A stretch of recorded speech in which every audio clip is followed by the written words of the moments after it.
Greetings, everyone. Welcome. What is up, everybody? Woo! Woo! Woo! Woo! It's Thursday again. It's your boy Ryan. It's your boy Easy, and welcome to Turtle Soup, the internet, the world, the universe, the multiverse's only community-supported podcast YouTube channel dedicated to the ongoing journey of the Teenage Mutant Ninja Turtles, all the way from the beginning until I get all of my teeth replaced with candy corn. And it's an expensive surgery. Yeah, it's expensive. Some people just get them painted that way. It's called new candy corn now. Yeah, exactly. That's what it's called. And when you go to your dentist, you can ask them for that. And it's a behind the counter in the drawer thing. It's like the drawer below all the prizes for the kids. Yeah, it's off menu. It's off menu, definitely. Ask for it by name. Now, do dentists still have dentists and dentists? Do they have toys for kids still? Like, because you have children. Oh, so, I'm like, sure. Because I don't have kids. I have cats, so we don't take them to the dentist. Should cats go to the dentist? Do I need to take my cats to the dentist? No. That's a veterinary thing. They do that too. They do all that. Interesting. The teeth That's a lot of thing, work. Yeah. Well, our kid's dentist, not to my memory. Yeah. Nothing's the tooth caboose. That's what I was getting to. With all this Super Nintendos and Yeah. Nintendos hanging out everywhere, and that's I think they were very into distracting us, and now kids have phones, so they don't have to be distracted. That is true. Yeah, because so you don't have to have video games out. There's still a part of me that is like when I go just anywhere where I hear, I don't know, anytime I see a drawer, there's a part of me that feels like there's a chance there could be like a very small balsa wood plane that I could put together and toss it. Yeah. And hopefully there'll be in there. I'm constantly disappointed, but I'm forever the hopeful. If you go to the adult doctor's office, the tongue depressors can be a balsa wood plane if you believe hard enough. Ooh, that's true. I guess it's all about how much you apply yourself.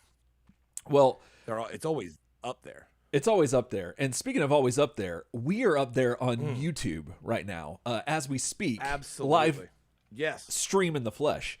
And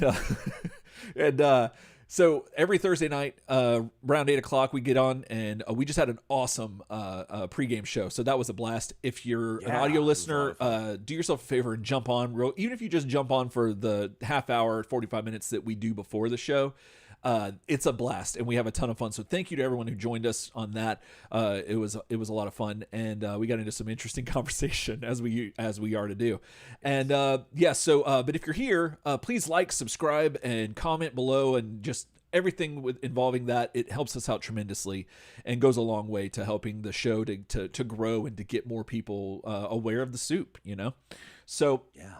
But there are a few people that are definitely aware of the soup, Ryan, and they felt in their heart of hearts that they wanted to make sure that the soup was available for others. They're kind of like our forefathers in a way. Like they are like the forefathers of our podcast in a sense. I would also call them benefactors. Benefactors. There you go. If you've ever read Great Expectations or anything like that, they're a benefactor from afar, right? Helping fund this show. You know what I mean? And doting on us and guiding us. Yes. As through their generosity. Literally across the world, we have patrons. Yes. And right now, we want to shout out two very special ones: Jeff Peters and John Klein III. Longtime patrons and fans, and y'all mean a lot to us. And thank you so much for your patronage and all that cool stuff. Yes. And we got some stuff coming out pretty soon, and we're making some moves on the Patreon to there's probably going to be some restructuring and a lot of weird stuff happening with it, but hopefully y'all will like it, and we're going to keep you updated on that as soon as I finally get around to doing it. But there's a lot of cool stuff there, so go to patreon.com if you feel like being a part of the family and making sure the show does not say clang. And so Ryan, where are we at in the journey tonight? Tonight, we are in July of 1997. We will be reviewing the TMNT number 10. That is from Image, and it's technically volume 3. Oh, yeah. And I know we weren't here last week due to me not being available, but we have a pretty clean cut in this chapter of the story. So we'll do a little so basically, but I'm really excited to get into this one. This is a good issue. Oh yeah, me too. I've been loving all the Image stuff so far, and I think we're gonna continue from the little bit that I read this issue obviously, but some of the research that I did helped to get a glimpse of some of the stuff coming up. Yeah. And at a glance, and at a with a glimpse, All it did was a glimpse, apparently. Apparently, I'm pretty excited about it. It seems like it'll be fun. So that's really cool. And if you guys are, if everybody is good people, good folks, you might get to hear me go off on a mini rant about the letters section. It's very short. Ooh. Someone wrote something that I just thought was like one of the dumbest things I've ever heard, and I'll open up a little one on that.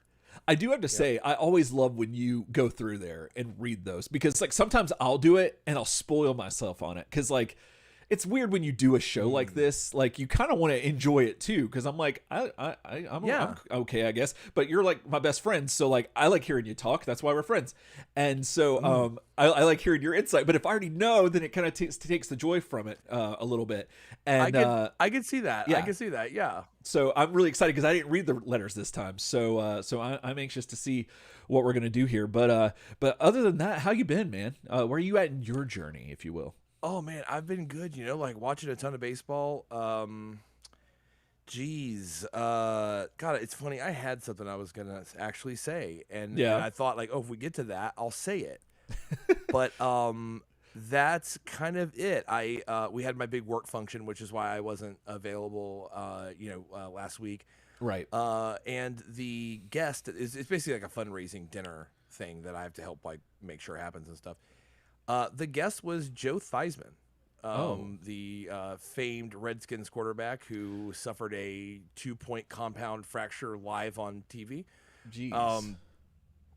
He was there, and he was an absolute gentleman. And I got to spend a lot of time with him. And I got to say, I may not agree with his political viewpoint, but I will say that he was a consummate professional. And my funniest interaction with Joe Theismann was I was helping get the photos done.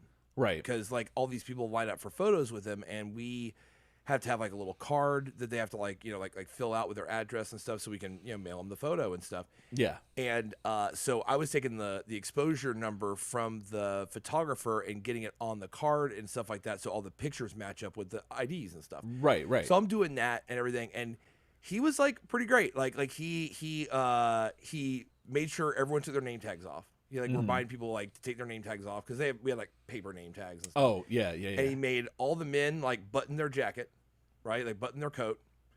And then anytime there was like a woman involved that like at all, like say like a husband and wife situation or whatever, he'd always say the rose goes in the middle, and he put like the woman in the middle of the photo, and they'd be around. Lord, the rose was just very goes good in the at middle. one point. The rose goes in the middle always, and I'm like that's classy. And then he And then at one point, this kid came up with a football to have him sign it, and he's obviously like a local high school player. Yeah. And they talked for a little bit, and then they go into the picture, and he's wearing his Super Bowl ring, right? Like, which is massive.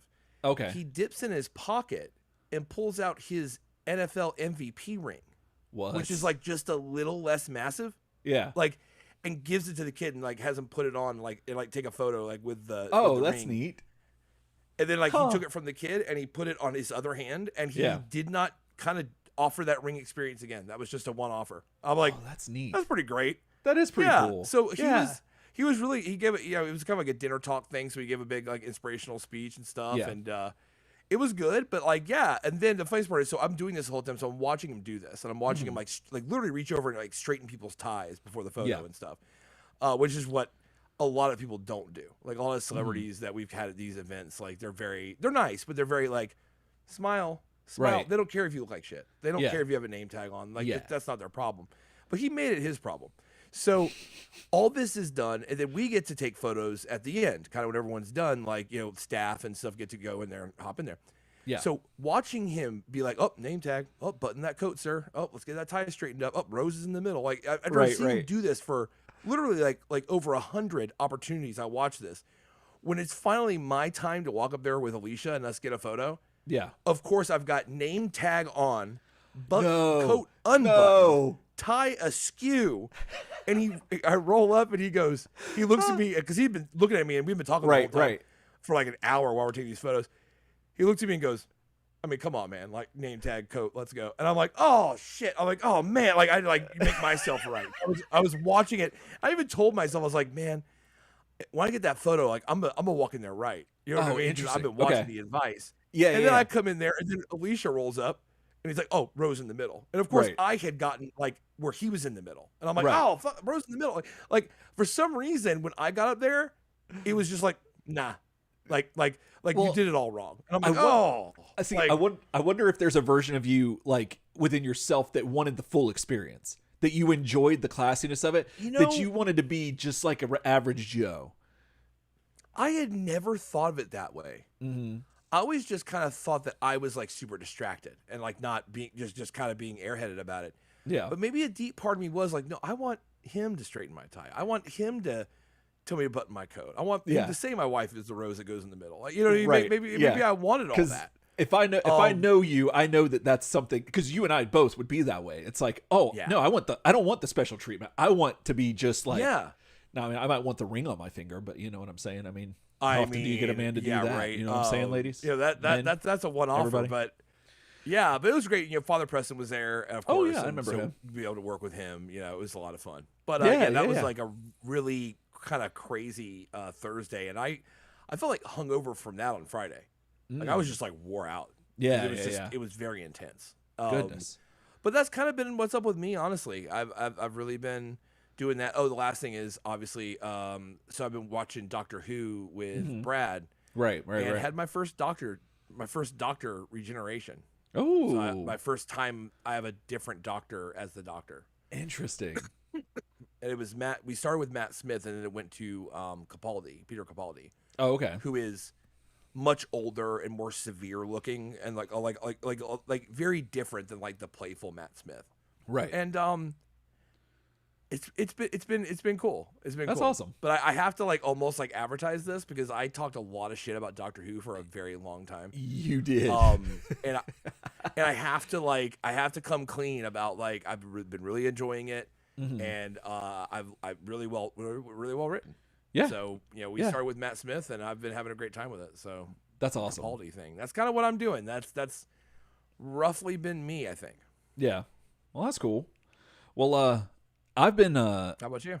I've been like I also had a work thing this weekend, and I came home. I had to go away for a day, and I came home to find that I was not only a new cat dad, I was also a new fish dad, apparently. And I was kind of sort of aware of the cat. I kind of knew that was going to happen. No idea about the fish. No idea about the fish. So that's 3 cats in the house? That's 3 cats and 1 fish in the So you're outnumbered house. now. I am completely outnumbered. Well, by human standards, yes, but by I think male standards, I'm still in the lead. Okay. But yeah. But still, like, it's a weird thing. Because we had this cat, and he was this adorable little orange cat. He's probably about like 6 months old. Nicest you can ever meet. And he's just been outside. And he started like, we'd leave our door open. And you know how we have the screen door. So you could have the door open, but it's not open. And his little paws would come up there and be like looking at us. And there's only so many times I can turn a cold shoulder to this cat, you know? Yeah. And so we tested it out. Shannon, my wife, she went and got him a collar to just that way, if maybe he'll be an outside cat. We'll just see, you know, and he'll be our outside cat.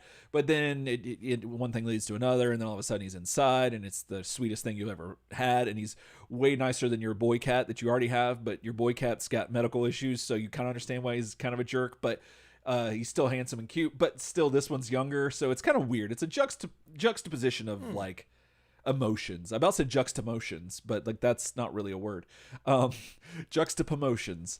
But the fish is apparently a Japanese fighting fish. And now my wife texted me about it, and I think that she knew that I was a little bit like, I don't know about the fish. I'm not totally opposed to it. Fish tanks are kind of cool. It depends on the size of the fish tank. I think like if you go way big, that's awesome. If you're like just large, that's like a little much. And then medium, what are you doing? And then small, it's like, okay, that's maybe manageable, maybe. So we're kind of at the small stage right now. But the way she sells it to me, Ryan, and I don't know, I could be I haven't really spoken to her about this in the sense of like where I'm coming at it from this, but like I think she might have sensed that like I was a little like weird about it. So she's like, well, I figured since it was like a Japanese fighting fish, we could give it a Kamen Rider name. Like we can like name it after one of your favorite that's that cell. Superhero That's shows. that Yeah, that's that point cell right there. Yeah, Oh, and I mean, obviously she knows me. You know, it's like so. Yeah, like that's definitely gonna get me. But I on principle, I have yet to name the fish yet. I can't do it. okay. So have you? I'm gonna ask you real quick, and we're gonna get into the show in a second. We're gonna talk turtles a lot. We got some news. We got a lot of stuff coming up. So, but I want to ask you real quick before we get into that. Have you ever had to name something, but like you weren't sure if you wanted to use that name on it? So like, there's a couple of different Kamen Riders that I'm like, oh, if I had a pet, that'd be a cool name for a pet, like Kuga or Kiva or something like that. And so like, I'm torn with that. Like, I don't want to waste it on the fish because now, granted, no one's gonna ever know if I name a fish that, and then we get another animal we name that, but I'll know. And so I just don't know if you've ever been in the same in the same boat, same shoes, whatever, you know. The only the only thing I have that's kind of like that, I think, is that I have it's been guitars. So like I have like a black 62 reissue Jazzmaster. Right. I recently bought a white Squire Jazzmaster to like be like an ultimate kind of like working on guitar like parts thing. Yeah. And I'd always thought about having two guitars that were like one was light and one was dark, and naming them Betty and Veronica. But That's I didn't amazing. know if I wanted to like pull the trigger on these two, Right. or if I had another higher goal. But I told myself, hey, look, man, you got to do it. Yeah. So the blonde Jazzmaster is Betty, and then the black one's so Veronica. And That's so good. I'm really happy with that actually, because I'm not usually a naming someone. I'm not like a naming an object person. Like I've never named a car. I've never named really a guitar at all. Yeah. Yeah. But I just went with that one, and I was like, but I had a little of that, like, I don't know if I want to use it here, but like also, and I was like, you got to go with it, and that's like the closest I've had. Also, I guess I mean, it's not really this, but kind of what Shannon, your wife, pulled with the fish was kind of what we pulled with my dad on this like kitten we wanted. Right. And we wanted this kitten, but my dad was like dubious because he doesn't really like cats. Yeah. And I mean, we were really young, and we're trying to figure out. I kind of got with my brother, and I was like, man, like, if we name this cat something my dad will like, then he'll be a lot more likely to like want to have it. Right? Yeah. So my dad worked in rigging. You know what I mean? Like wire rope and stuff like that. Right. And the name for like someone who does that is a rigger. So I was like, well, maybe we name the cat Rigger, which we wound up calling the cat Rig for short. Right, right. But it kind of worked. That's awesome. So my dad was like, oh, a cat named Rigger, man, that's really cool. Like, you know, and like, he's like, yeah, Rig. Yeah. So we had this cat Rig for a long time, and it was definitely like a ploy of absolutely, yeah. Well, my dad can't turn down a cat named Rig. I mean, like, let's go. You know what I mean? And it worked out. That's awesome. Yeah, probably didn't help with the cat for me that I named the cat. It's an orange cat, so I named it Cheeto, and so we just started calling it Cheeto. And then and then it's adorable. And that's eventually going to evolve into Chester. It already did. And then I already did that. And then his name will be Chuck or something. Yeah, Chester Cheeto Crosby. And then it'll just be an evolution. Exactly. And so I don't know. So that's what I've been dealing with. So it's been interesting. So yeah. But okay. Speaking of interesting, Ryan, we have a little bit of news.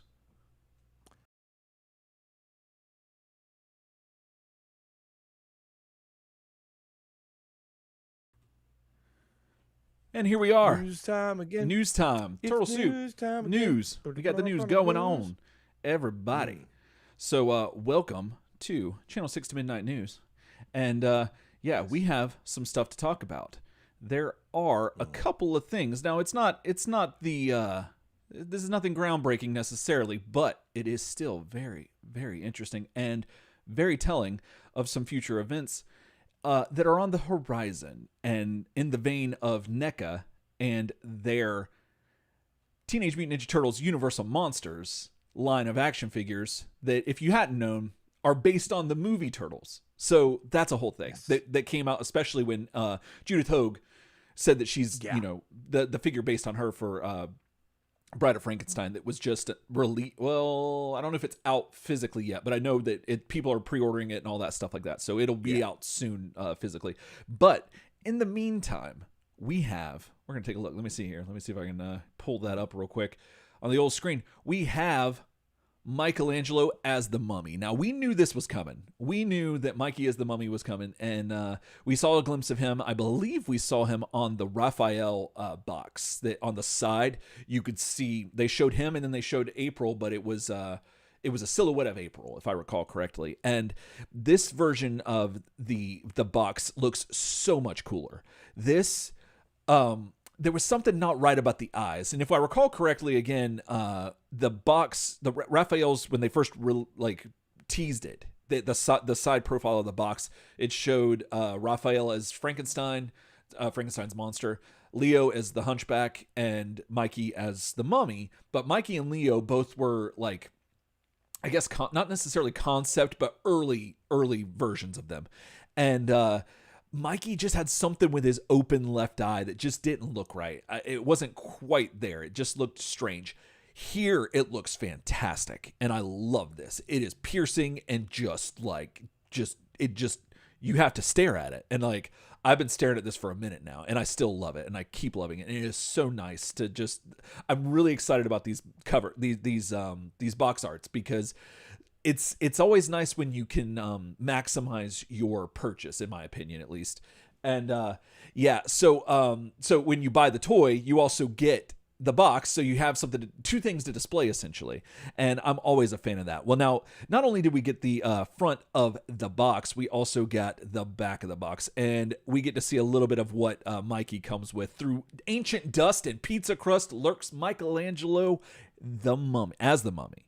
And so he looks fantastic, and I am super excited about this figure. He's got the deteriorated face that we saw. I think it was Donatello, but there might have been all four of them from the original movie that they showed, where age had taken its toll on these the suits that they wore in the movies. So they have a little bit of homage to that. And then one of my favorite things that they included is that he's got Ankh nunchucks, which that is so cool. That is, I love appropriating the properties to, like, when you mix them together, like the mashup of this. Like, this is what I'm here for. I want to see all this stuff. And so, yeah, and he, true to NECA's form, he's got so much detail. It's unreal.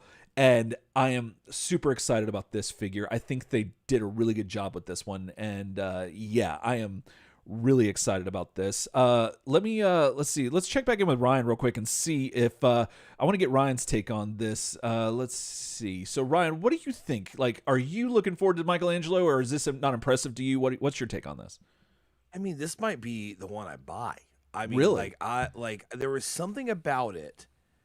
We caught a preview image, and I know I had hope for the eye. I thought the eye looked kind of cool. I thought it was kind of shot in a weird way. Right. That box art is really tempting. I love all of it. I would love to see a little more from it, and just see kind of like what's going on with the wraps, like some more higher kind of res, kind of like what they gave Raphael in his big reveal. Okay. But I gotta say, this is kind of topping it off for me.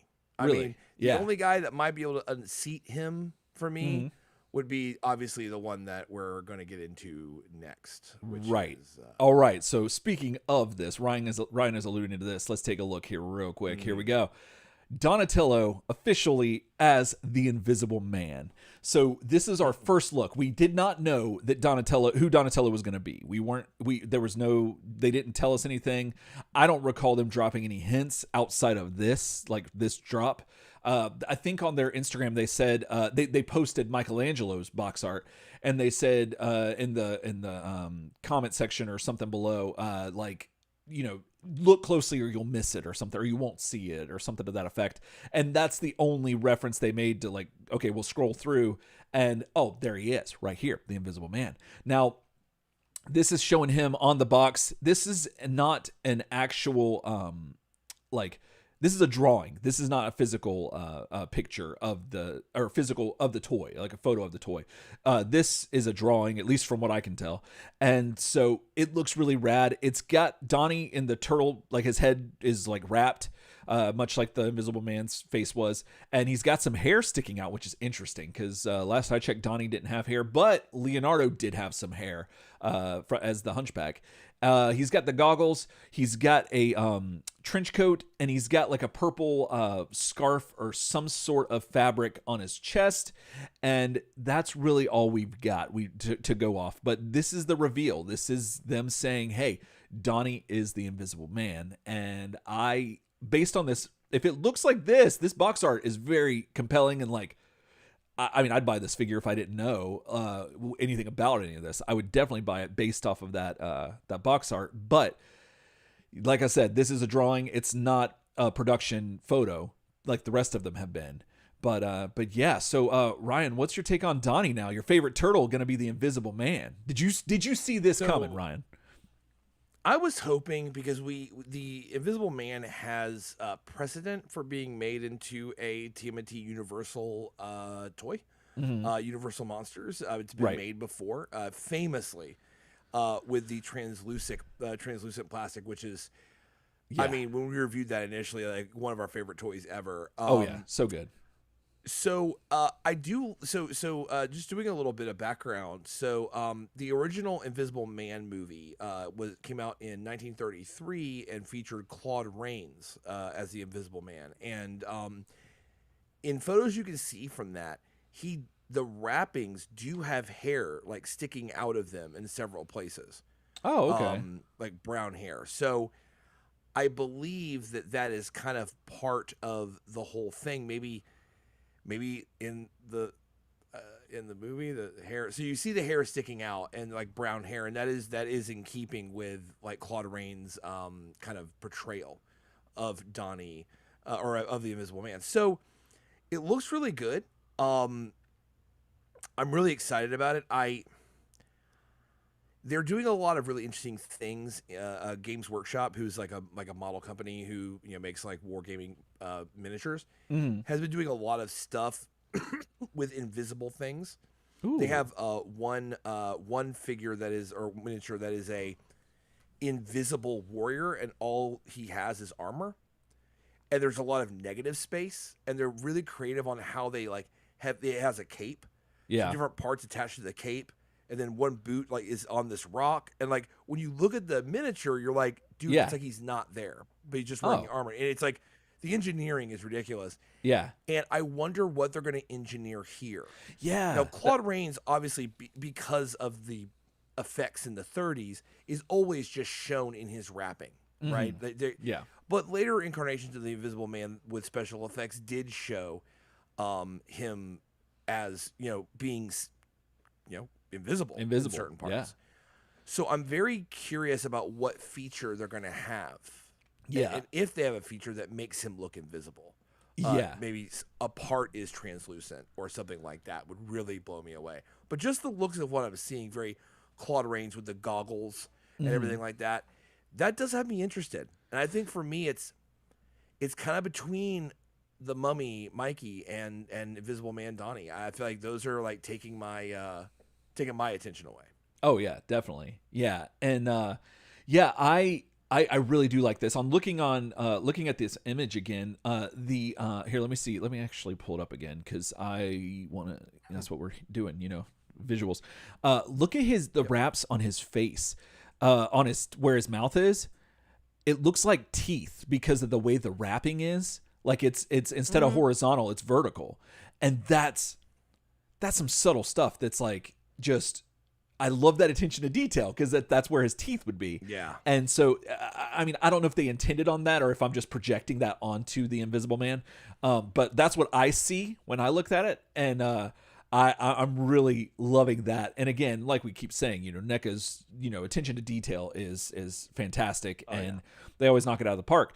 But I am like, you said something and I lost my train of thought now that I was talking about the teeth. But yeah, I am. Oh, the translucent stuff. The what's he going to come with? Yeah, that's what I was going to talk about. So Yeah, for those who don't remember, we mentioned it a second ago. Playmates made this version of the character, but as Michelangelo, and he had orange translucent parts, and it was fantastic.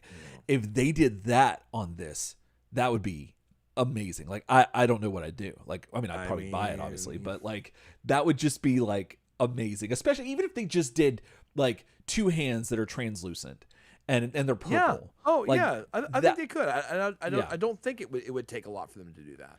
Now, the other thing I could see them doing, which I don't know if they did it. I think McFarlane did it, and I think some other toy companies did it, where if there's an invisible character or something that has like just shoes, they'll just put a box with the shoes in it, and they'll be a little less. It wouldn't cost as much, but they'll do that. They might just say it comes with extra hands and just have the slots for them, but they're not in there.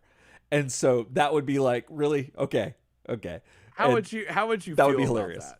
I would love it because and hate it's it. hilarious, and part of it adds to the collectability of it, I think. Yeah. Yeah. You know what I mean? Absolutely. But at the same time, it's like, okay, cool. So I got less plastic for it. Yeah. Okay. Yeah, exactly. You know what I mean? And, like, oh yeah, totally.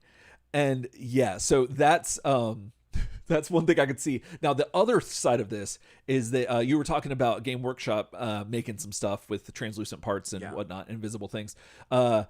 Nintendo had done the amiibos, and they did a Link from I think it was Breath of the Wild, and they made the mistake of using a kind of yellow translucent piece for some reason, and the placement of this was between his legs, and that's not how you do it. Now, granted, this was one of their earlier ones, so they learned from that mistake very quickly. But hopefully NECA knows that maybe he shouldn't. I don't know how you would apply that to this, but you know, that's still to be that's there. That's up there. You gotta take that into account. It's up there. I think lessons learned for sure. I could see there being like a purple tint to them would be kind of cool. Oh, absolutely. Kind of like an electric blue tint as well, just kind of make a little bit like more like, you know, make it look a little bit more like ethereal. You know what I mean? Would be really cool. Oh yeah, definitely. And there is some stuff they could do, because the thing about Games Workshop is they don't do transparent. It's nothing. You're like, it's just air. Like the miniature I'm talking about has no body. It's all I misunderstood like then. Yeah, it's like greaves and a helmet. And in the greaves, like, is like, or in one greave is a sword, and then it's boots, and then it's a cape. Okay. And the way that it's mounted onto the cape, and things are mounted onto the weapons, and like the weapon holds the arm up in one. Right. The way it's done is like fascinating when you look at it. Oh, that's awesome. When it's painted and you back up, it doesn't look like you bought a model that's just some hands, some feet, and a helmet and a cape. Yeah. It looks like it's an invisible warrior. Like, right. It looks, and the engineering, I mean, they don't have like, you know, miniature engineering awards. At least none that are open to the public. But I always thought it was like that is like an all-timer right there. So with speculation on Donnie would be parts of him that are not there. Yeah. So imagine if, like, when his coat comes off, like, right. if or maybe he's got his coat, and you can pull it back somewhat to right. show that there's nothing there, because on, say, his left side, it's all like plastic going up the side of the coat holding the figure together. Right, so right. Parts like his whole abdomen could be open.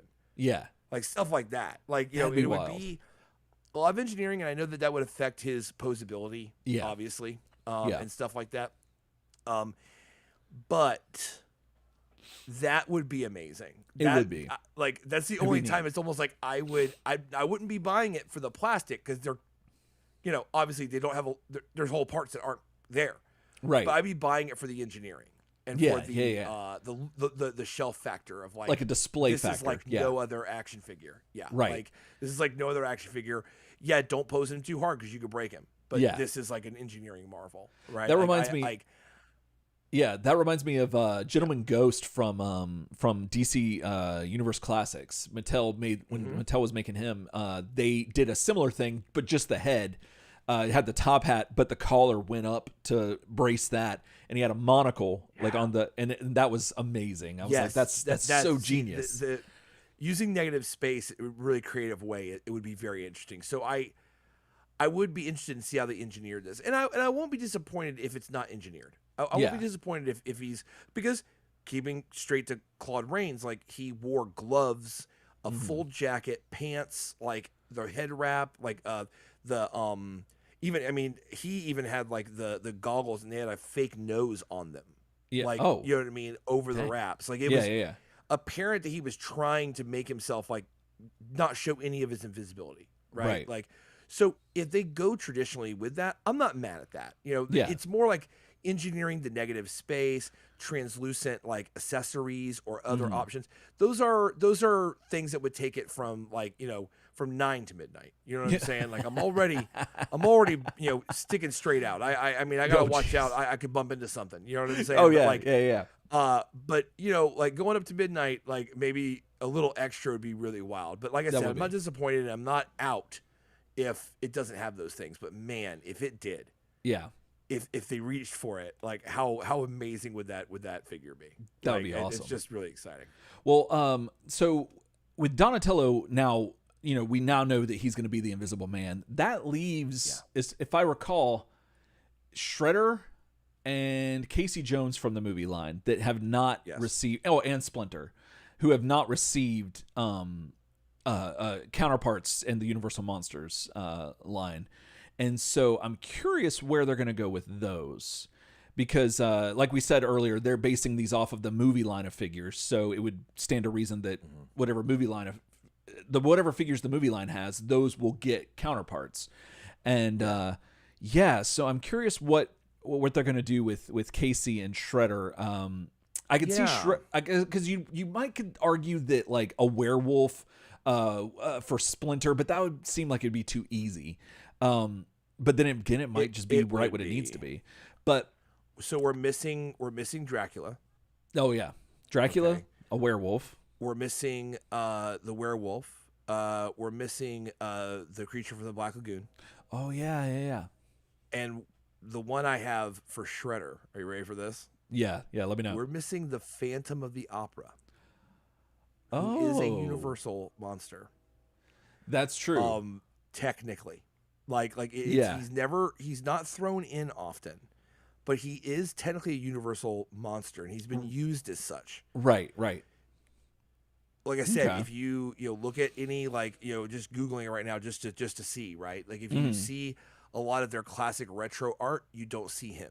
But in other licensed Universal Monsters things, you do see him. He gets included. So I think it would actually be a really cool, like, kind of like fade and kind of like Deke if they made Shredder into the Phantom of the Opera. Could you imagine him with the partial mask? Oh, that'd be kind of like neat. Part of his like chrome like look, and like but the blades are just on that side. And that would like be interesting. I could see him look, and with the big cape and the dark blue or black suit, with the tie. I can see him looking like super badass. Super badass. Yeah. Because they would have a chance to do a human sculpt on the other side of his face. Right, which they have. So you would get that. Yeah, which would be. Yeah, I mean, their normal human head sculpts are amazing. Right. They're what was the company that used to do the super photoreal stuff, like Michael Jordan, where it looks like Michael Jordan? You're like, what the hell? Oh goodness, I can't remember the company. You were you talking about you talk about Hot Toys? That Hot Toys, yeah. That they're like a little bit bigger, but they're like they look just like they're statues. They're photoreal. Like hot. Like, just Google like Hot Toys Michael Jordan, and you're like, oh, yeah. So it's Michael Jordan then. He's just smaller. Or like Michael Jackson. I think they did a Michael Jackson, and it's dead on. So like imagine. So yeah, their sculpts are like honestly like 3/4 of the way to Hot Toys sometimes. Like Judith Hogan's looked great. I mean, like they're so good at it. Imagine if you had a Rokusaki from the movie. Yeah. As part of that face, it would look just amazing. So that's my vote for Shredder. Interesting. Phantom of the Opera. Because I had forgotten about the Phantom of the Opera, but when you brought it up, I'm thinking, because he has the cape already. Shredder has the cape, which that's a big part of the Phantom of the Opera. But the bigger part is the mask. Yeah. Casey's big thing is his mask. So I could see the same argument being made for that, where it's half of Casey's mask. But that would be interesting too. But one seems like it's the obvious choice, and the other one might. I don't know if they'll go with that because already they've subverted some expectations with this line, and given Leo as the Hunchback and stuff like that, people weren't too thrilled with that. Yeah, no, like being more of like a subservient role, and they've definitely taken Donnie up, but they've been predictable. So they did take Donnie. Donnie, I remember initially we were just talking about it. I kind of had for Victor Frankenstein. Because it'd be a really good pairing with and we know we have the Bride of Frankenstein, we have Frankenstein's monster, and we have Victor Frankenstein. But they kind of juked you a little bit, but they put him into a scientist role, right? Like the Invisible Man is a scientist, and that's like kind of part of it. Mikey is the Mummy is just really fun. Yeah. So where would they put a Casey? Like would they try to exceed expectations? I just feel like Casey as the creature from the Black Lagoon wouldn't be a fit. It's like where you coming from with that? Although doesn't he have longer hands? The creature from the Black Lagoon, because Casey has that reach, fish fingers, and he's got that reach on that shoulder rub. That's like, well, that's just down the shirt. I don't know what you're doing with those hands. So there's that. Another person that we kind of didn't mention is like the mole people. Oh, okay. They are technically Universal monsters as well, but they're not as iconic. Yeah. So I don't know. I don't know where they put it. I mean, anybody could be Dracula. Shredder could be Dracula too. Honestly. I can see that. I can see that. Got a cape, sharp things. You know what I mean? Like that could be a thing. Mm-hmm. I love that they're based off the movie, but I kind of wish almost that they were just based more on the loose property. Yeah. Because Leatherhead as the creature from the Black Lagoon that'd be cool. On my shelf. Yeah. Like, because he's just such a good fit. If we just had a Leatherhead Universal Monsters line, that would be amazing. I'd buy all of them. Yeah, just give me that. Absolutely. Jess Harley. What do you want? Jess Harley. You can't go wrong with Jess Harley. Yeah. But anyways, like what do you guys think about this whole thing? Like we seem like we've got at least the first wave. Like do you feel like there's going to be any more reveals? I feel like we're about tapped on the Universal monsters, at least for run one. Mm-hmm. Like, do you believe that to be true?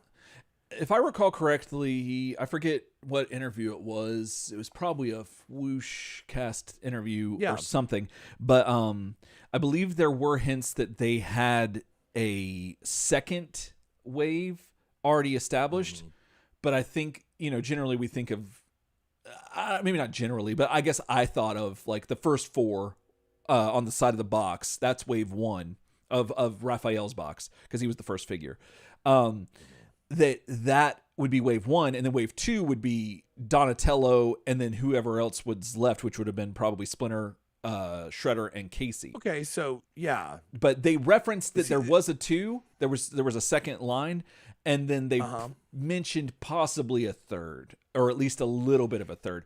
But the way they're releasing these now, go ahead. Yeah, I would say, of course, they control the flow of information. Yeah. So they definitely had a false narrative going on, where it was kind of like, oh, like we got the 3 turtles in April. Mm-hmm. That's it. Like, you know what I mean? They ran that on you a little bit. Because I remember that was like, yep, and, we're definitely hoping to get back to, I think I remember that interview, like, definitely hoping to get back, get to Donnie at some point. Mm-hmm. You know what I mean? And it was like, oh, well, that's wave 2. And now I think they're just, we don't know what it is. I guess my question to you guys in the comments below, or email us at turtleshoopshow@gmail.com. That's the hotline. Let us know, like, what you think about this wave and what you're looking for out of it. You know what I mean? Like, how big should it be? And, which, if you're going full collector, let us know. But if you're having to pick and choose, I'm interested to know, based on what we've seen so far, say out of just the 4 turtles, like what are like if top 2, like, what are you looking to get? What do you feel like is value for your collection, and what are you looking to do? I'd be very curious to hear that from you guys. Absolutely. Well, guys, we're gonna that's gonna do it for the news segment today. I believe we had a catchphrase, and I think that's throwing it over to you. For Eric Crosby, this is Ryan Guy signing off from Channel 6 Midnight News, and you grab a snack. We'll be right back.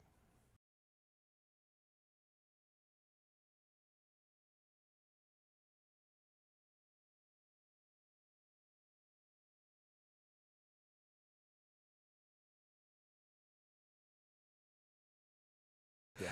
Oh, and we're back. Man, news time. Yeah. News happened. News happened.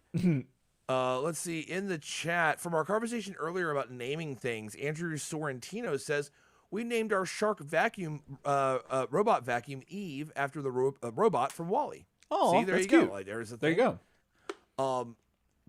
Jason Nice Wander, hoping those Donnie Invisible Man goggles are removable with a clear acrylic eyes underneath. Oh, That's would be amazing. hot. Why didn't we think of that? That's so good. that would be hot. Oh, That that's would so be good. hot. And they could very well be removable.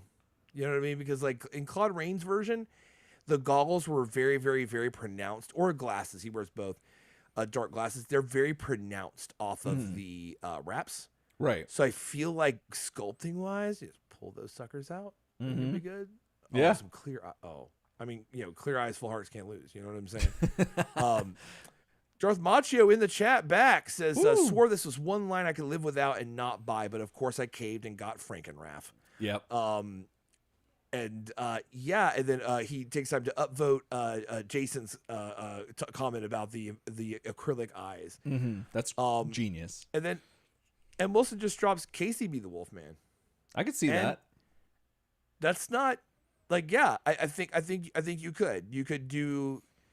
You have to make sure that it didn't like cross into Teen Wolf territory. Yeah. So I feel like very quickly, like you could, I think messing with the Wolfman's hard because like if Casey's wearing clothes and has like a jacket and like his stuff and there's hair popping out and he could very easily be like, oh, Teen Wolf. Oh, that's like a different Teen Wolf. But I mean, if anyone can do it, I believe NECA can kind of make him right. Do you know what I mean? Where it looks like Wolfman and not Teen Wolf. Yeah, I agree. But it would be neat to see him as that. Because I'm trying to remember if April's clothes are. I can't recall off the top of my head if her clothes are the same as her actual figure, but nevertheless, I think they're slightly different. And if that's the case, then we can. Then with Casey, we can just give him a whole new outfit and make it be like more Wolfman-esque. But like, what's something that is what separates the men from the boys, if you know what I'm saying, when it comes to articles of clothing or features, I guess, without going too you were asking weird. I'm sorry to cut you off, but you're asking about April O'Neil's Bride of Frankenstein versus her figure, like her regular figure. Yeah, because I can't recall off the dome. So well, we're here. We are here. When we're here, we're in here. Let's see, Judith Hode NECA. I have the Universal Monsters pulled up. I just want to see this one and see if her sculpt for her clothes is the same. And I am here to say that you get two good ones pulled up. Okay. A totally different sculpt on everything. Okay, legit. I figured it was a different sculpt, but the clothing, I was wondering how close that was. But you're saying there. So she is wearing a brown leather skirt that's like obviously like as the Bride of Frankenstein that's like cut up and kind of stitched together. Right. But it's much shorter than in a different color than her normal like leather skirt she wears.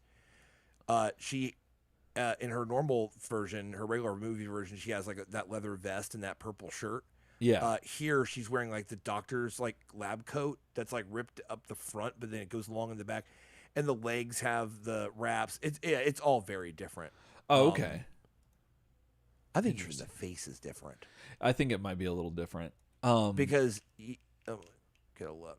Maybe not. Maybe it's creative. The more I look at it, they just did different hair on it. Either way, well, I mean, obviously, I have to see it a little closer in hand to know. Yeah. Jason in the chat says, throw that classic yellow Beacon Hills Letterman jacket on him. I'm assuming that's a reference to Teen Wolf, right? The Teen Wolf thing. So that got me thinking, Jason. Yeah. You give me all the ideas, dude. Like that. So I put in the ticker down below, like, what other ideas would you want to see, or what other properties would you want to see NECA mash up with the Turtles? I hadn't thought about this until Jason's comment. What about just a Michael J. Fox Turtles line where the Turtles are mashed up with different Michael J. Fox Just Michael characters. J. Fox, just in different things. In different movies that he's been in. So you could do Doc Hollywood, the Back to the Future stuff, Teen Wolf. Alex P. Keaton, all that stuff. Like that would be amazing. Like I would love that because you could get like one of them with the puffy vest and then the cowboy stuff from 3. Oh man. See, that's hard though because it would be kind of uneven if one was Teen Wolf and then there's like 3 distinctive looks from Back to the Future. Oh, that's true. And that's true. The other 3 are just him and Back to the Future. You'd have to pull that off. You have to choose like 4 like actual distinct appearances of Michael J. Fox. Right. Man, but I think that Teen Wolf had 2 you distinct have like a news looks. radio. You have like a news radio version of him. Was he on news radio? Suit and stuff like that. Or are you talking about Spin City? Spin City. They're all the same to me. No, dead serious. There was a thing that happened in like 2-camera sitcom that was a problem where it was all about sports radio, news radio, TV news. Like it was just everything was news. Yeah. Like I mean, let's go like Murphy Brown. You know what I mean? Friggin' and then you've got like Spin City. You've got like news radio. It just felt very like, oh my god, everyone's on the radio. Yeah. So yeah. Well, that's interesting. I'm glad y'all are digging on all that, and But I don't know. I'd love a wolf. I'd love a Teen Wolf stuff. Because NECA does did the Back to the Future stuff, but I don't like movie figures very much. I like the Turtles that they did, but I don't like. And I like Casey because he has the mask and Splinter and stuff. But like any character that's like their face, something about it. Like I don't. Even with Marvel Legends, like I don't typically buy a movie figure if it's just like a standard human. I generally don't. Something about the Uncanny Valley for that just I don't know, just weirds me out. I can see that. I can see that for sure. So you can handle this next comment because on my end I have to step away for about 30 seconds. Oh, so okay. I will be right back. You should flash a little picture up of something cool in my place. All right, I'll be right back. I'm gonna try to do that. A snack and be right back. Oh dang. Yeah. So guys, let me see here. Here we go. All right. I don't really have anything cool to put in there because wasn't quite ready for that, but it's okay. So Jason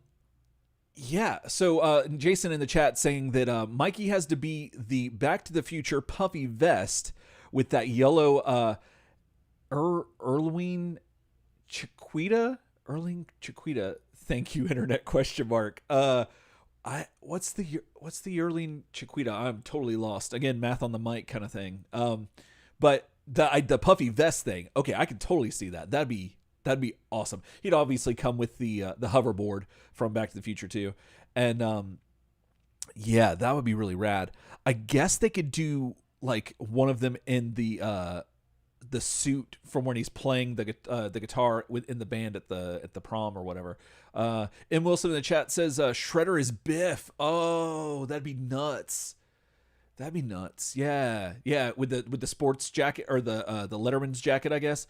That'd be really neat. Yeah. Marty's okay. The yellow guitar. That's right. Okay. Yeah. Oh man. Oh, and then, well, I guess if they did a whole Back to the Future thing, yeah, that would be really neat. You'd have Doc Brown that you could throw in there. That'd be really cool.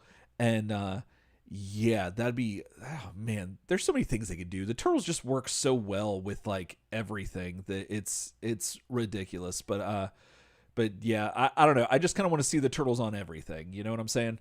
And so, yes, yeah, but many apologies. Oh no, you're all good. I'm back. Yeah, so let's see here. I'm just checking back in the chat. John Clemens, did we get figures from the Power Rangers TMNT mashup? We did. They are all released, if I'm not mistaken. At least the Turtles side of it was. And that was released in Hasbro's Power Rangers line. John Clemens also says Marvel crossover. Leo is Cap, Raph is Wolverine, Donnie is Iron Man, Raph is Spidey. That's interesting. Yeah. Sorry. He says Mikey is I would Spidey. figure Mikey for Spidey. Okay, yeah. But like, that sounds weird. Yeah, that works a lot better. Well, guys, thank you so much for your comments and everything. And again, if you have any other suggestions or anything you want to throw in the chat, feel free. And then also you can email us with any other ideas and long form stuff that you want us to tackle. But right now, speaking of long form things that we're tackling, long firm things on the podcast. We're going to talk about.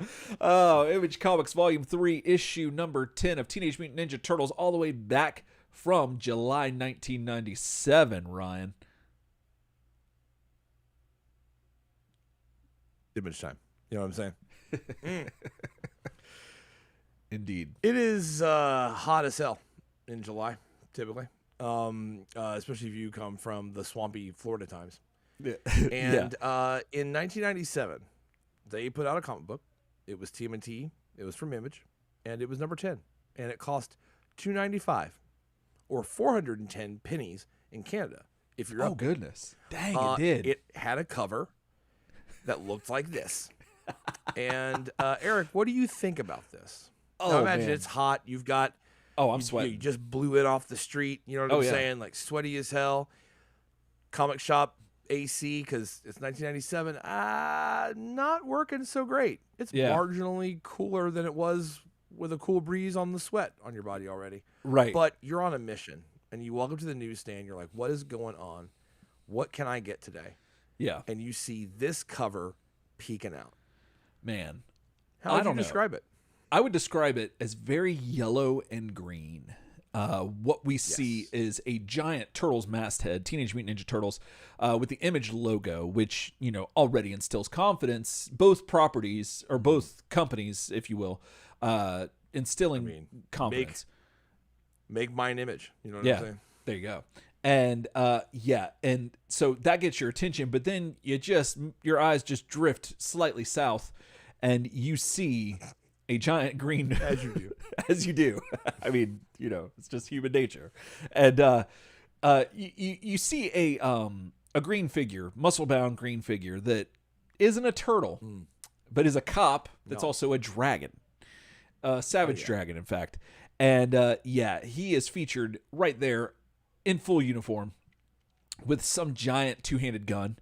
And then you continue to go further south, and you see Donatello. We're getting to risky. We're getting to risky territory. Oh, you know what I'm saying? Like, you said it was hot. You said it was hot and sweaty. Yeah, so that's what we're doing here on the soup. Goodness, it's hot and sweaty. And then you see Donatello in his full-on android robotic cyborg. That's probably what it is. Form. He looks badass with his big ass gun. And then you got Leo with his sword out. Raph with his eye patch and his size out like Wolverine. And Michelangelo with his nunchucks just ready to chuck him. And this is really neat. There's something going on in the background. It mostly just looks like rubble and some there's like it looks like there's something behind there's a shadow. There's a shadow of a clawed-handed thing that is behind them. Yeah. Very understated, but it's definitely there. And this is really neat. I do like this cover. It's not as subtle and elegant as some of the other Image covers that we've had that I've absolutely adored and are some of my favorite Turtles covers of all time. However, I will say this is nice and it's well done, but there's still something about seeing the Turtles team up. Turtles work well with others, and even if it's Savage Dragon still, we'll talk about our run-ins with Savage Dragon here in a minute, but from the past. But still, there's still something just inherently cool about the Turtles and somebody else. Like Kevin and Peter just nailed it, and and everyone else just like hops on and just here Turtles with this, and it totally works. I mean, the Turtles they didn't team up with, but they teamed up against Hitler, and that worked. So who would have thought? Absolutely, who would have thought? So what do you think of this? For the millions, for the what I'm saying. You know what I'm saying? For the million. I forgot about that. Raph, if you don't mind, that happened. And then there was no more Archie comics because they did that. Because they made Hitler shoot himself in a kid's comic, and it was great. Beautiful. That was Leo. Yeah. So all it takes is two turtles to wreck his face. But then there was no more comic. This cover's great. I like it a lot. It's a Frank Fosco, who's the penciler on the book, and Eric Larson jam. And I like it a lot. I think it steps down. I think we saw kind of a hype era in the mid issues here of this run so far, where the covers were like to die for. I think this takes a step back from that. But it's a nice pinup cover, and that's kind of what it is. And you know me, I usually like my comics covers to either be pinups or to be something very dynamic that's happening in the comic. I do not like it when they lie, and that thing does not happen in the comic. And I would say that this issue does not lie. So I like it. It's a really good depiction of the time in the crossover, which I appreciate. So I like it a lot. Like I said, it doesn't take me to the moon and back, but it's good. And I think that I just love this new TMNT masthead that Image kind of came up with. It really jumps, and it seems like we have seen them now put it in almost every color in the rainbow but pink, and I feel like it's just dead. But on. I'll buy every one of them. Jumps right off the page. Give me all 64. It really makes you want to. Yeah. And here's the deal. I mean, like, we've got a comic that's like, we're about to get into it, that's like been holding up its end of the bargain. Yeah. You know what I mean? I mean, like how do you increase the action, increase the stakes, and do everything like that, but also not go full, like, X cups, not go full, like, every single pouch, Rob Liefeld pouches and no feet, like Captain America at impossible angles. I mean, like how do we, like, avoid some of the worst, maybe tropes or problems with that 90s extreme comic style, but we still kind of wrap in those trappings that make it great. Yeah. And so it's been riding high. So let's see if it continues that run. Let's do it. It does. So this is, this story is Gary Carlson is the writer. Frank Fosco is on pencils. Andrew Papoy is on inks. I can barely read that. Oh, yeah. I can barely read it. I don't want to get my credits wrong. Inker. Yes, that's Inker. Andrew Papoy is Inker. I don't want to get my credit wrong. Pat Brosseau comes in on letters. And we've got Eric Larson, editor, Garrett Chen, chief executive, and Josh Eichhorn, something wrench. And I don't know, or something. They make fun of Josh Eichhorn a lot because he's the assistant editor, and they do it all the time. Cowgring wrench? Is that what it says? COWGRING? Oh, that's weird. Huh. That's strange. Yeah. That is, those are your credits. So we open up and, so basically, last time, very quick, because at this point, everybody, we got Turtletarians, we got to go back. You got to go back and listen to those issues. If you're new to this right now or whatever, like please go back, listen to those other episodes. We cover all these things in detail, and you can't really do it justice by doing a short-term explanation of it. But the Turtles are kind of split up. And last issue, we had a run-in with the Night Watchman / Galahad, Jerry Randall, if you need him, who is a Big Bang Comics character that is currently in the Image verse. And a couple of the Turtles went off on a little journey to try to track down Splinter, who has now been mutated into a gigantic bat. There was a series of battenings that were happening in Midway City, home to the Big Bang Comics universe. And the battenings were happening. And it turns out they were turning people into bats by biting them. And they kind of blew that party up. And Galahad had a little gas container boy, which at the time in the 90s, handheld mace containers, very popular. You know what I mean? You go out jogging early in the morning. Who knows what creep's going to roll up? Let's just run the mace at him. Exactly. Famously. My mom had one that Shane and I used to like to toy with. And one time we were eating Beanie Weenies. We had just cooked. We were home alone. And Shane grabbed my mom's, my brother Shane, grabbed my mom's little thing of mace, flicks the safety switch, and goes, huh. Tss.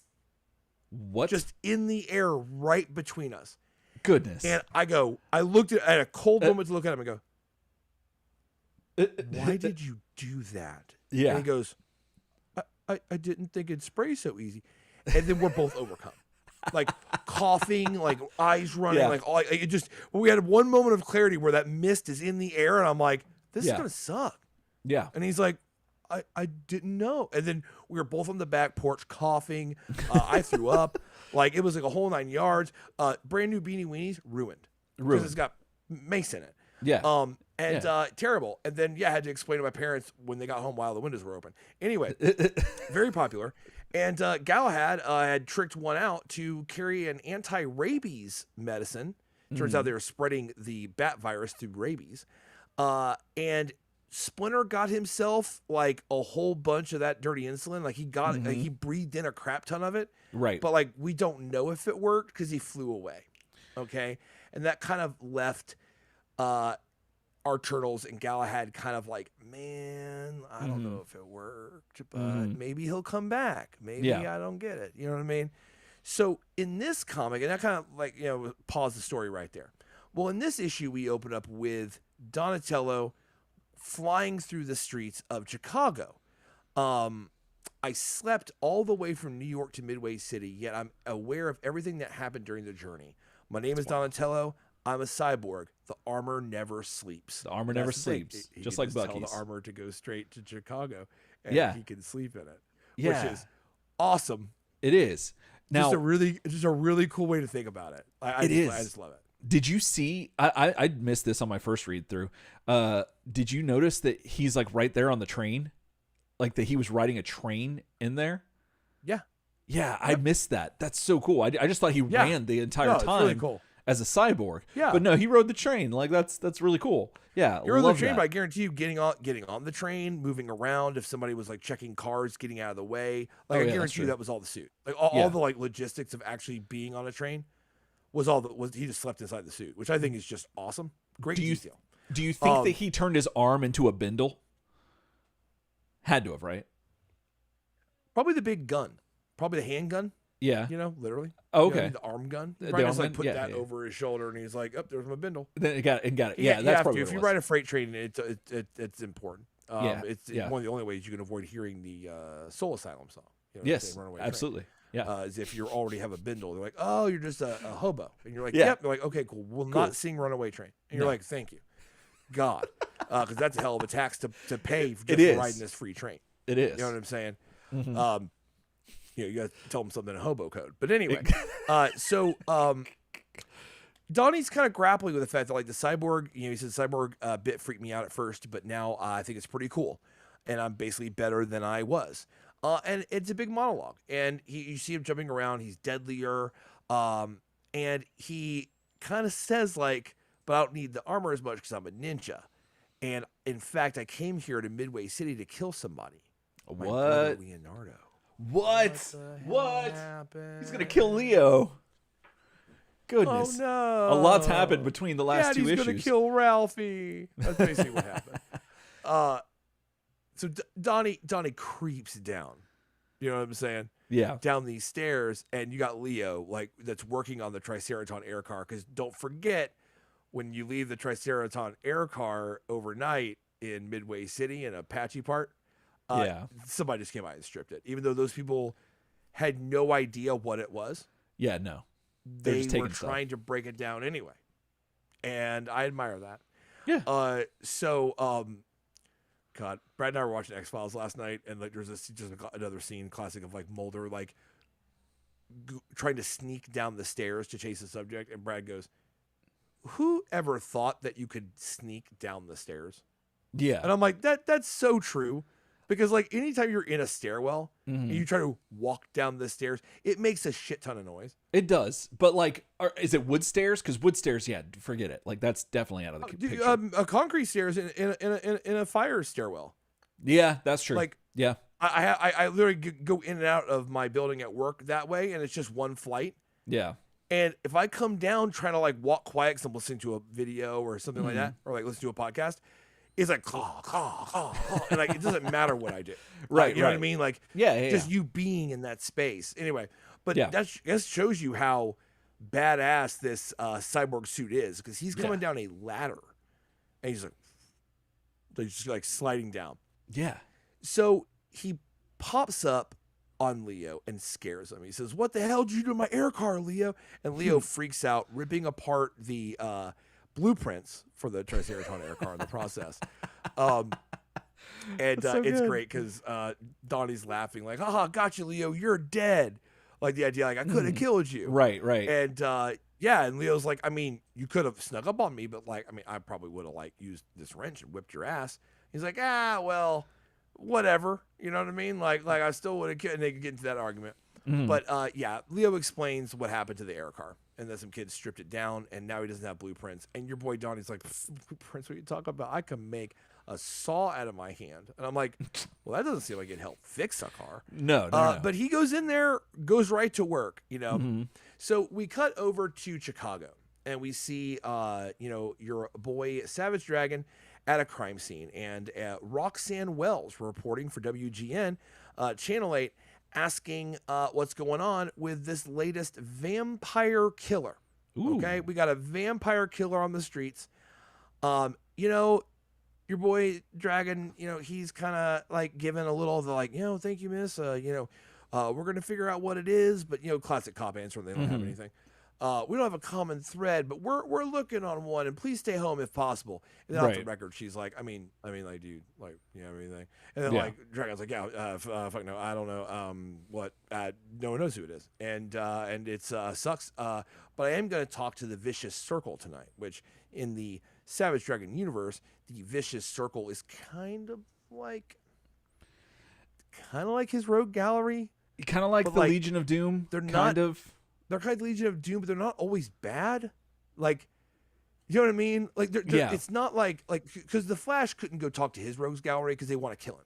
He's not going to go have a sit down with the rogues gallery because that's just going to turn into like another 10-issue arc. You know what I'm saying? Right. Like, but you get a feeling that in the Savage Dragon, like Eric Larson's universe, that he can meet with them because they're not always just supervillains. They're out to do different stuff, and they do have a kind of a smoldering Cold War going on, and he can talk to them.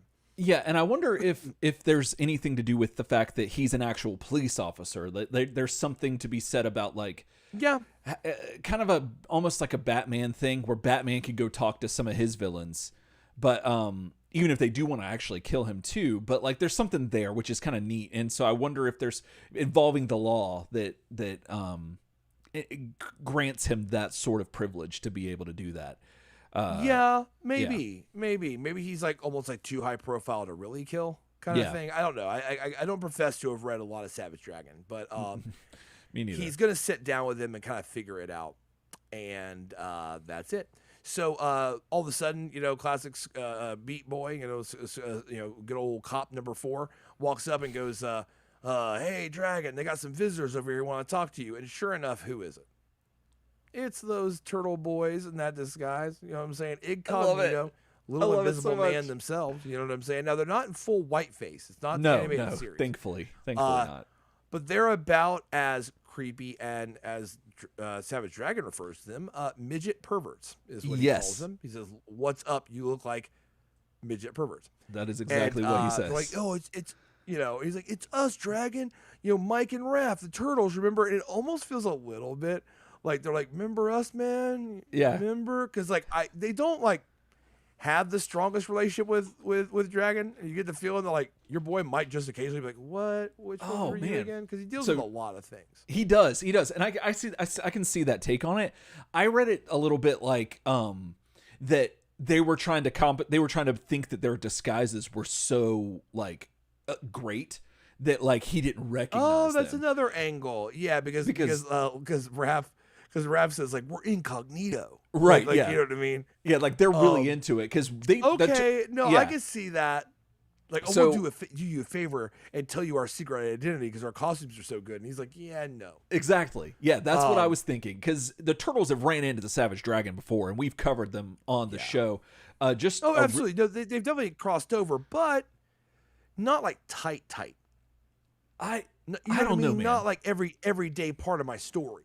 Not every day, and you do make a very valid point that Savage Dragon sees a ton of stuff because not only is he a superhero, he sees a ton of them. He's a superhero, but also a cop, but also not a superhero that has a secret identity because like he's just always, as far as I know, that's who he is. Everyday life. That's what he does. And from what I've seen of Savage Dragon too, I remember from the comics is like every issue he's kind of like fighting another, like if it's a human villain or a weird mutant villain or like more of like a Jim Lee kind of like I'm a human but I'm all jacked villain. Like he deals with a lot of weird looking people, and he kind of gets to that like in what he says next, because he's like, let's go ahead and pop them hats off real quick. And he's like, also, like, that there's so many freaks walking around this city, both human and mutant and otherwise, that you guys look more crazy in this than you look just as the Turtles. Yeah. And I really like that because I like do too. I was thinking that because I was like, yeah, like in Savage Dragon's Chicago, there's the vicious circle. Like Yeah. those are a known thing. Like One of your they premier don't cops shy away. is a dragon. Yes. And Yes, so like yes, he's on the news. Like yeah. But I he's a love hero. that New York is so different than Yeah. any of the other cities. Because if you recall, last time that the Turtles saw Savage Dragon, or at least in what we covered, was, I believe this was, I think it was TMNT. No, it was TMNT Savage Dragon #1, where they fought a version of Complete Carnage. And Yes. Raphael comes to Chicago, and he's got this cloak and looks all like weird, and like he got here on his train as well, like Donnie did. And he went and It was fought a little bit like Halloween's not until mañana. You know what I'm saying? Exactly. Can't rain all the time. Look, It can't rain all the time. What's going on with him? But he was cloaked out like that too, and so it's really funny to see the Turtles go back to that again. That it's like, hey, I've been here before, but like my natural state is incognito, or at least try to be. And I love that this whole thing with Savage Dragon just being like, guys, no, you are more conspicuous with these outfits on, and I absolutely love that. Yeah, it's kind of what he gets to. He's like, hey, what's your interest in the vampire case, man? And the guy would explain, like, Master Splinter has been transformed to a big bat, and he was definitely behind all the stuff in Midway City about the big bats. And now we're looking at, like, maybe this is also our dad thing. Mm-hmm. And they do mention, Raph mentions that Leo and Galahad let a Splinter get away. I like that. That's a classic Raph turn on that. Where actually they had no control over that. Like, right. They were lucky enough to get the gas canister to go off near him, frankly. Mm-hmm. So Savage Dragon is kind of starting to refute it. He's kind of like, look, I don't think that's the case. Like, I mean, he says that he already spoke with Galahad and that they figured out that Splinter's not involved. Yeah. And he kind of pulls back the sheet on this victim, and you see that he's completely like terrified. Like his like face is frozen in like horror. And he says basically like, I'm not talking Dracula here. Someone or something is sucking the life out of its victims, leaving only a dried out husk behind. Mm-hmm. And then like, of course, like, they start looking at it, and he's like, look, like no bite marks on the neck, but he's been impaled in numerous spots all over his body, and it can't be pleasant. Every victim has the same look of absolute horror frozen on its face. I've got 5 more just like this downtown. Goodness. And that's when Raph's like, yeah, that doesn't sound like our dad. Nothing that I've seen. And he's like, cool. So, all right. So, so then he's got to leave because there's a meeting that should have been an email that he's got to be, he's got to go all the way back down to headquarters for. I'm sure he loves that. He's like, oh yeah, awesome. So he's like, yeah, guys, you want me to drive you out of town? Because I love that Savage Dragon, to me, has a little edge of like, you're done here. You don't need to be part of my vampire crimes. So don't butt into that. Also, he basically, I'm just doing a pantomime, but he says all this. He goes, also, city's kind of rough. Even for you guys, because I know you guys think you're a badass, but I have actual like hyper villains here, and they're gonna wreck your face. So, and a lot of them, like the two of you could just be surrounded by the vicious circle, and that's like 7 or 8 to my memory, hyper villain. Like Bane level villains on like it's just 9 of them. So like, probably don't want to like mess around because I love there's an implied, and I like this. There's an implied statement that my universe's power level is higher than yours. Yeah. And I actually really like that because that's kind of true. Comparatively, who do you think in Mirage continuity, okay, is the most powerful villain that they fought? Like powers or muscle? Like size, like stature, like what? Just run it. Both. Mirage. So Complete I would Carnage. Say Carnage is Complete way Carnage up there. is up there. Complete Carnage is scary. Yeah. And for those of you that don't know, he was like an early Mirage guy. in Tales. He was a construction worker in Tales of TMNT. He was a construction worker who was struck by lightning. And his ability is he can meld himself into any man-made structure. Yeah. Sidewalk, cinder block, brick, steel, like anything man-made. He can just go into it and come out of it. Yeah. He can grab you. And I mean, and when we reviewed this comic, we were like, dude, that just kills a man. Yeah. He can grab you and run full speed into a cinder block wall and go into it, and you don't. Yeah. It's scary as hell. It was. So I would say that's a big one. That's a huge one. He's a big one. I'm trying to think of. You might say Bloodsucker. Yeah. Power wise. His power was just like really like crazy super strength, really, and cunning. Yeah. He was hyper cunning, so he's a little bit of a 5D chess player as well, and stuff like that. Yeah. It's That about tops it out. Yeah, that's about tops it out. Level. Yeah, that I can recall. You know what I mean? If y'all can think of anything, let us know. turtlesoupshow@gmail.com, and also in the chat or whatever, let us know, because I'm kind of drawing a blank a little bit, but I think that's pretty much like as far as powerhouses go. I mean, you think about their kind of titular villain, like the big villain that they always face is Orokusaki and the Foot Clan, and Orokusaki is just a ninja master, and the Foot Clan are just like kind of like apprentice ninja masters. There's just a lot of them. The Purple Dragon gang, they deal with them a lot. Those are street thugs. They're smart. Right. They have guns and they have power and manpower, but they're not hyper. I guess you could say Zaw, like the Triceratons maybe a little bit, but like that's, I mean, they're bigger definitely, but they're just people, or well, beings. They're not really too super powered, if anything. But to your point, the other thing is that, as you can see here, the turtles probably stand up to maybe Savage Dragon's like a little bit above his waist, maybe. Yeah. And so the turtles are probably about 4 foot something. And but I like what you're saying, like how he's like, hey, get out of my town.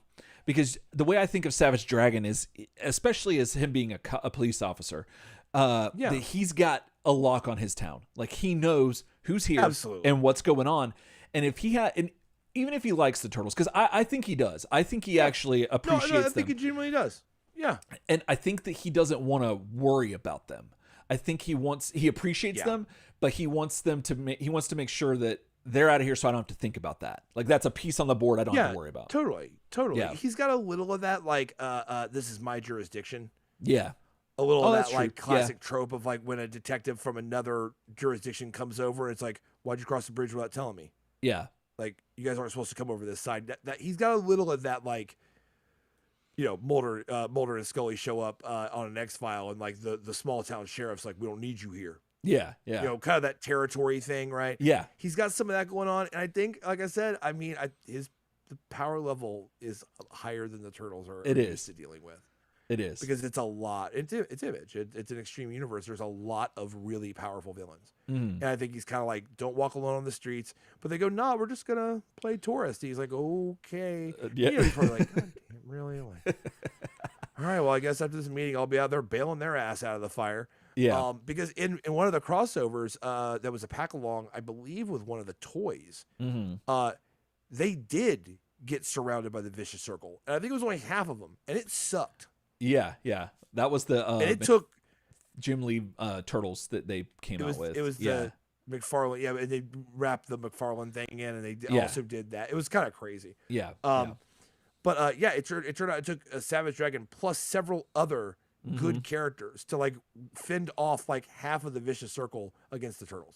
So like whatever. But they're like, you know what? Like this guy, what do you even want? You know what I'm saying? Like Rav says, nah, Dragon is even bossier than Leo. Let's poke around on our own. And that's where you see kind of a little bit of a dichotomy, because Raph and Mikey are kind of walking around, and Raph's like, dude, I'm starving. And of course, he stops to say this under the Freak Outpost, which advertises girls, and go-go.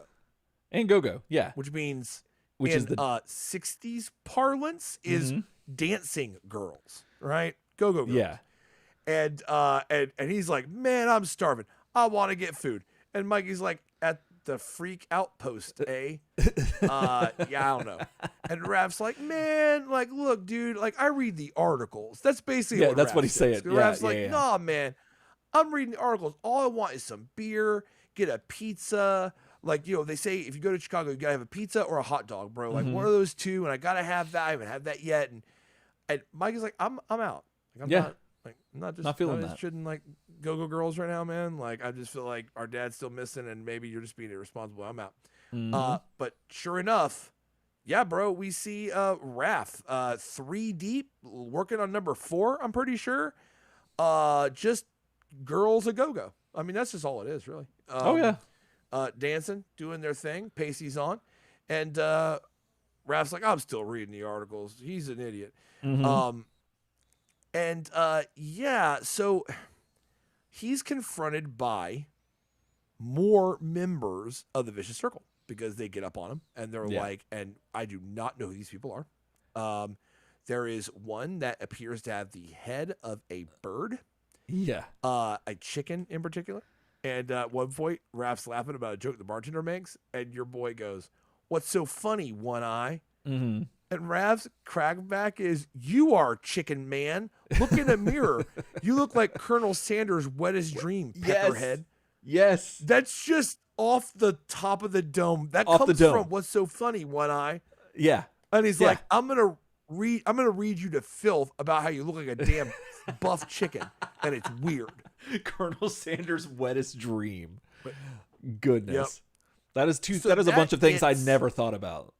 That's Those a things bunch of together. things I don't want to think about. Yeah, no. Original So- recipe, you know what I'm saying? Original recipe or extra crispy. Either way. Or double Raph down. gets or double down. Because Raph gets thrown into the bar itself. Yeah. And that's when Chickenhead introduces himself as Powerhouse. Hey, Cookie, got any recipes for turtle soup? Ooh. Like another guy's named Cookie, I guess. No, And, I looked when- that up. I looked that up because I thought the same thing. I was like, obviously that would be a vicious circle guy. No, I think he's just calling the barkeeper Cookie, right? Like, isn't that a thing? Or like the chef that might be behind the bar? Could that be it? Maybe that is what. Maybe he is calling him that. That actually makes a lot more sense. Because I thought the same thing. I was like, is Cookie like one of these other characters? But the Wikipedia shows a ton of characters in the Vicious Cycle. And Circle. I keep saying cycle, but Circle. And I didn't see Cookie unless Cookie's short for something. Like Cookie Nader or something. I don't know. But I would have never thought the chicken's name was Powerhouse. But, you know, what do I know? He's a thing. He appeared in Savage Dragon number 24. Who, Cookie? His name is Powerhouse. Oh, okay, Powerhouse. Yeah. His real name is Denny Atlas. If you need him, he is formerly of the Vicious Circle Special Operations Strike Force. There you go. So that is a real thing, and he is out of Chicago. Oh, And that is what he did. So we have it confirmed. I didn't have a chance to double check on that, but now I did, and that is a member of the Vicious Circle.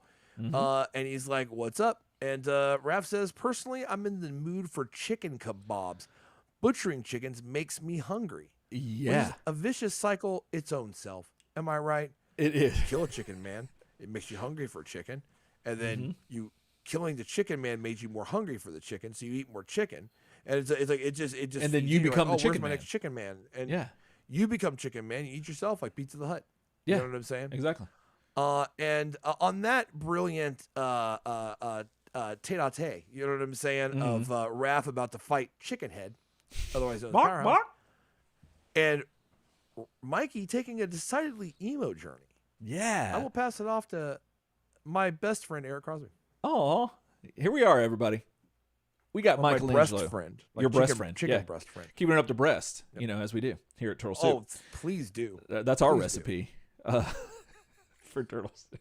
Jesus. Okay. Did I get you when you were drinking? Oh man, I'm sorry. I tried to keep an eye out for that, but I didn't realize. It was at the Coke sip time, and it wasn't like die on the floor funny. It was the snap you put on it. Yeah, just the snap. Yeah, you gotta be careful. Look, It's sometimes dangerous. some of those one-liners they have that, and I can't do it. But that little tobacco can. Yeah. Oh, that whip. yeah. Yes. That Sometimes goes real there's well on a podcast. a one popper. There's like a one popper off one of those. Like that's our recipe. And Yeah. that just gets me. Well, we're about to get Michelangelo in his feels. He decides to go a different route. Now, the Turtles have been to Chicago before. We had mentioned earlier and their run-ins with the Savage Dragon. You know, there've been a multitude. Where Savage Dragon Dragon. So exactly, yeah, because we did not like. I think the first there was one. an issue we did not like. Yeah, and we were like, "This is the wildest, awfulest thing." Yeah, I think it was the first time they met Dragon in July of '93 for Savage Dragon #2. I don't think we enjoyed that. Like, they fought this living gargoyle or something. We weren't a fan of that. It was. Their second run-in with Dragon, we enjoyed a lot. Because that had complete carnage. Radical showed up for a second, which was really cool. And I love that. Yeah. Yeah. And then we got introduced to some more of Savage Dragon's some of his cast of characters, if you will. And one of them was his girlfriend. I believe her name was Rapture. Or someone he was involved with. I don't really remember, but I do remember that they were involved because Dragon goes to see her after all the fighting's done, and there's a whole thing. And she has a roommate named Sarah Horridus Hill. You might remember her. She was the spiky Dorito skinned lady with who popped the waterbed in that issue, and. I think she made a reference to the Savage Dragon's friends being cute boys, and and I think we recall really liking her character a lot. I think we thought she was she was really cool. Yeah, and so and apparently she shows up. And I didn't know this, thanks to TMNT Entity for doing all the research because they're fantastic. So check them out on the internet. But Savage Dragon #2 features her in like shadow. Like she says something or there's some hint of her. So she's all the way back in that first meeting. But like the Turtles' first time meeting her was, like I just said, in what year was that? That was August of '95 in the TMNT Savage Dragon #1. And so that is where we find Michelangelo back at this door yet again. Tap, tap, tap, on the door. And she opens up and there she is. Only a hand? Only a hand. Because kick the bottom. Yeah, you know what I'm talking about? Oh, I do know what you're talking about. There's some little girls up in that house. I re-upped on that, bro. I re-upped on that like yesterday. Oh, did you really? I did. Oh, and I was dead laughing. giveaway. I was laughing at how much use we got out of it. Oh, we got so much mileage out of that. Oh man, we were crying in here in the studio, like laughing, and we watched it so many times. That was so good. We watched it a million times. Oh, I love that. Well, yeah. So, so she's right there, and I love this. I love that he goes back to this because, as we've talked about a ton on the show, that Michelangelo is the oftentimes the heart of the Turtles, but also he can be the lover of the four Turtles. Oh, the lover. He's a lover, not a fighter. Sometimes exactly. And so in Image, we've already seen that he writes poetry and all this stuff. So there's a lot more going on with Michelangelo than just being the party dude that we've been accustomed to, based on the animated series and some of the movies. So now this is great. So so he goes and knocks on the door, and it's Sarah, and she goes, "Oh, one of the dragon's cute boyfriends." And I think that's what your dad said to me whenever I came to the house for dinner one time. Yeah, that's what he said. Yeah. It's so Michelangelo even busts out flowers, and oh my goodness, and I love this. And she's so like they nail the cuteness on her, and it's just fantastic. And she gets really excited. She's like, "Oh, flowers! Hey, you want to watch cartoons? And I can make Pop-Tarts." Now, your boy loves cartoons and your boy loves Pop-Tarts. So, Ryan, do you think that this is dead giveaway? You know what I'm saying? But like, do you think this was the 90s version of Netflix and chill? Could that have been a thing? That, hey, cartoons and Pop-Tarts? Yeah. Now, we talked about this before on the show, but I just want to re-up on that too. Where do you stand again on Pop-Tarts? Is brown sugar cinnamon the best, or is it strawberry, or are they tied? What do you think? Strawberry is fine. Okay. I believe that the Pop-Tart connoisseur might have maybe seen past strawberry. It's the most common flavor. It's the highest selling flavor. Yeah. So I look to brown sugar cinnamon as the great equalizer. Absolutely. In toaster pastry, not just Pop-Tarts, but obviously so many of the delicious off-brand. Right, like the Aldi ones. Imitation Pop-Tarts that often outdo Pop-Tarts themselves. Yeah. However, the holy grail, in my opinion, is cherry or blueberry. Ooh, I don't think I've had a cherry Pop-Tart. Those are... Wait a minute. Oh. When I said those cherry words Pop-Tarts together, that's different. Yes, you see. Honestly, cherry, I feel like cherry wins out for me. Cherry is so damn good. Yeah. Okay. But if you were to say, "Oh, we can watch cartoons and I'll make you like cherry Pop-Tarts or blueberry Pop-Tarts," I'd be like, "What?" Where do All we I hope is, I hope, and I'm very sure this is the case. I'm 99%. I really hope that they're frosted. Oh, I'm right there with you. Unfrosted Pop-Tarts are a thought crime. Yeah. Think of them, you're wrong. That's what Minority Report is all about, like the whole thought crime or the preemptive exactly crimes and stuff. That it all starts with unfrosted Pop-Tarts. That's it. I would accept if you were like, come to my 1950s kitchen and I will heat these up and put a little butter on top. Was the way. I would eat that. I'd be like, this is a dedication to the lost art of unfrosted Pop-Tarts. But unless you're that person, and if you are, you are, and if you're not, you're already not. So that just gets picked out at birth. Yeah. Don't try. Don't even just do it. Get frosted. Just get frosted. Get frosted. Hey, chump, get frosted. Yeah. Look out, y'all. Casey's frosted. Wait, no, that doesn't work quite as well. Nope. So Mikey eagerly that sounds great to me. Let's go in. And I just love this. There's something just there's so much heart right there that like Mikey has just come off losing Shadow. He lost Shadow, and then that was a whole thing. And then he also lost his dad before that. And so much stuff's been going on, and there's this girl in Chicago that he knows.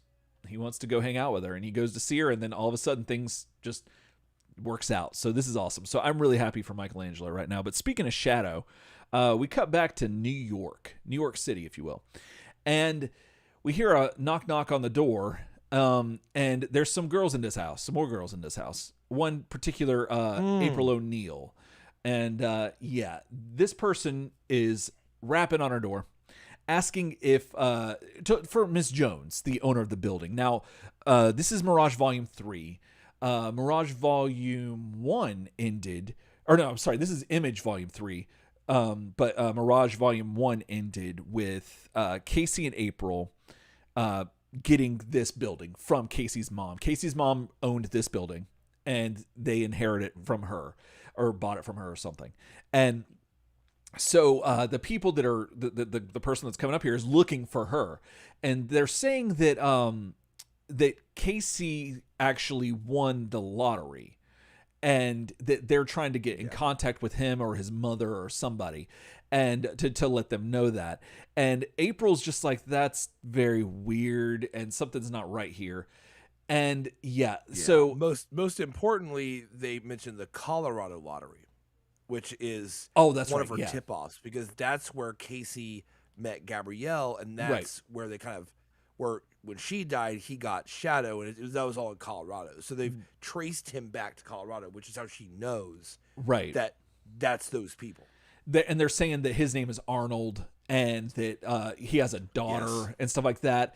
And so April just says, I'll see if I can find her address, shuts the door, freaks out, understandably so, because they're aware that the Foot Clan was hired by, I forget, it was like some sort of the New York, some mafia, some gang, some what was it? Was it the New York Mafia or something like that? I forget who it was. Yeah, but was like some organized crime. Tony Puzzarelli. Yeah, something Tony like that. Puzzarelli, the mafia leader. Yeah, they hired the Foot to get Shadow because they believe Shadow is actually their granddaughter, and so so the Turtles got her back, and April thinks that these are the people that are involved with that, because the person that's asking looks very strange. They have circular glasses, like a crew cut, and there's a shadow on their face, but you don't know if it's facial hair or not. But I think it's probably just shadow, not the character, but the draw. Like the effect, I guess. And yeah, they look very weird. They're in a suit and tie kind of thing. And yeah, so April's playing it cool, but she's just like kind of freaked out. And the art's kind of neat. She's doing that her best, like, oh yeah, let me put on a good face for this to try to sell that she hasn't caught on, but she has. So yeah, at this point, and I love this, Shadow comes up and is like, hey, mommy, what's wrong? Like, why are you crying? And April says the bad men are here or whatever, and and Shadow understands. Shadow's like, oh, the ones that stole me before. And April's like, yeah, but don't be scared. Don't be scared. Don't be afraid. Don't be scared. They don't know you're here. They're just looking for you. So go play hide and seek and go hide in Mikey's room. And if that doesn't work, run to the sewers and go hide at Uncle Leo's place. And yeah, like Shadow says that, don't worry about me. I'm not a baby. I know the way. I'll figure it out. And that's wild because Shadow's probably, what would you say, like between like 6 and maybe 9 or 10? Because she's still sleeping. Not with mommy April and all that crap. And stole me. So I even would put like that at younger? around like 5 or so, 5 or 6. Oh, okay. Dang, yeah. So she's young, but that's the thing, she's is that very, very young. She's seen some But stuff. she's kind of mature beyond her years. But her diction and her choice of words betray that she's younger. Right, sure. right, exactly. So, yeah. So, April then answers the door again and says, "I'm sorry, I can't find her address. If it's any help, I know they moved someplace warm, or she moved someplace warm, like Arizona, just to try to throw him off the trail and just get him out of there." And he gives gives a card, asking to call if any information comes up. And I was hoping that there would be some info on there, but it just looks like a bunch of squiggles and a circle. Yeah. No. And April takes it, and that's fine. And that's the end of that. So we're left with that. Now, jump back to Leo and Donatello. And they're in the car, they're in the air car, they're flying back. And yeah, they are they're in it. Donnie got it fixed apparently, and he's made all kinds of new like adjustments to it and made it just way better. Yeah. But like apparently he took some stuff from Galahad, like he used some of the parts that he had lying around in his thing. And I love that Galahad keeps coming back up. That it's like, I'm so surprised that they didn't further emphasize that you need to go read Big Bang Comics, that it wasn't just a editor's note real quick that like, just, hey, go read this maybe, like as a suggestion. Because if you did, I guess you would have seen it last issue, like with the Night Watchman and stuff, but still. They wrapped Galahad in there. Yeah. Yeah. So, but nevertheless, they get the car fixed and they're in Chicago. And yeah, so they're trying to find Mike and Raph in the city. Like that's where they're here for. So at this point, they start to realize that they fly over Savage Dragon having his meeting with none other than Cyberface, which I think we've seen before. That's his name. But his name is Cyberface. And yeah, he's one of the leaders of the Vicious Circle. And they're having their meeting, and Dragon's trying to figure out like what's going on. Like, do you have any idea who's doing who the vampire killer is? Like, do you have any clues? Is any of your dudes? If it is, you need to stop it. But if you have any information, let me know. And yeah, Cyberface is just not having it. He's like, why do you want us here, cop? Like, he was asking and trying to be, just not giving him anything and saying, I run this. This is my business. It's none of your business. And basically doesn't give Dragon really any kind of answers. We see that there's a couple more of the Vicious circle. Goodness, I can't stop saying that cycle. Members there. And there's a lot of back and forth. They start to tussle. And then all of a sudden, Dragon realizes he's surrounded, and Cyberface says, "Kill this pig," is his exact words.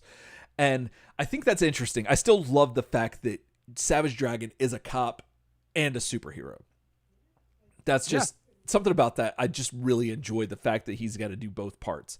Well, at this point, our boys, our heroes in Half Shell, they're above and they decide to drop in. And so they drop in and just cause a scene, and everyone's making fun of them. They're like, oh, how cute. The little green sprouts have come to help the Jolly Green Giant. What the hell kind of joke is this, Dragon? And I love it because, like you said, all of Dragon's villains apparently are like hyper, like roided out and just big people. And yeah, then Donatello's just like, he shoots his gun and it literally makes the sound doom. That's what it does. Just doom, which not boom, not bang, but doom. And Donnie goes, if I'm the joke, that's my punchline. Who wants to laugh at us next? And so, yeah, that's pretty awesome.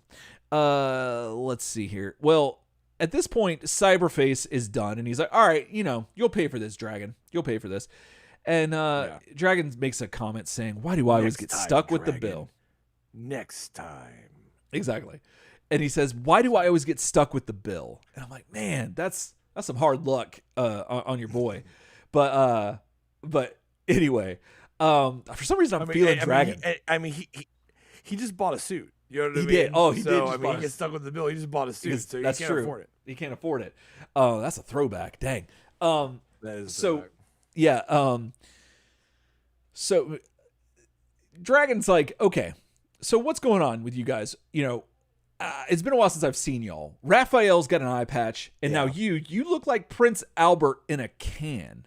I don't know what that's a reference to at all. Oh, you really don't? No. You can find it at the supermarket. So, Prince Albert in a can is like a canned meat that they had in England.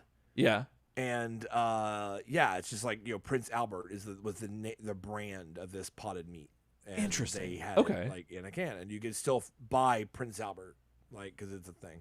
Oh, okay. Because the only context I had was the piercing of your genitalia, and then also the I think there was a wrestler at some point that was also named that, and in the Attitude Era of WWE, and those are my two understandings of that phrase. So I don't know if there's anything else, like a Chicagoan.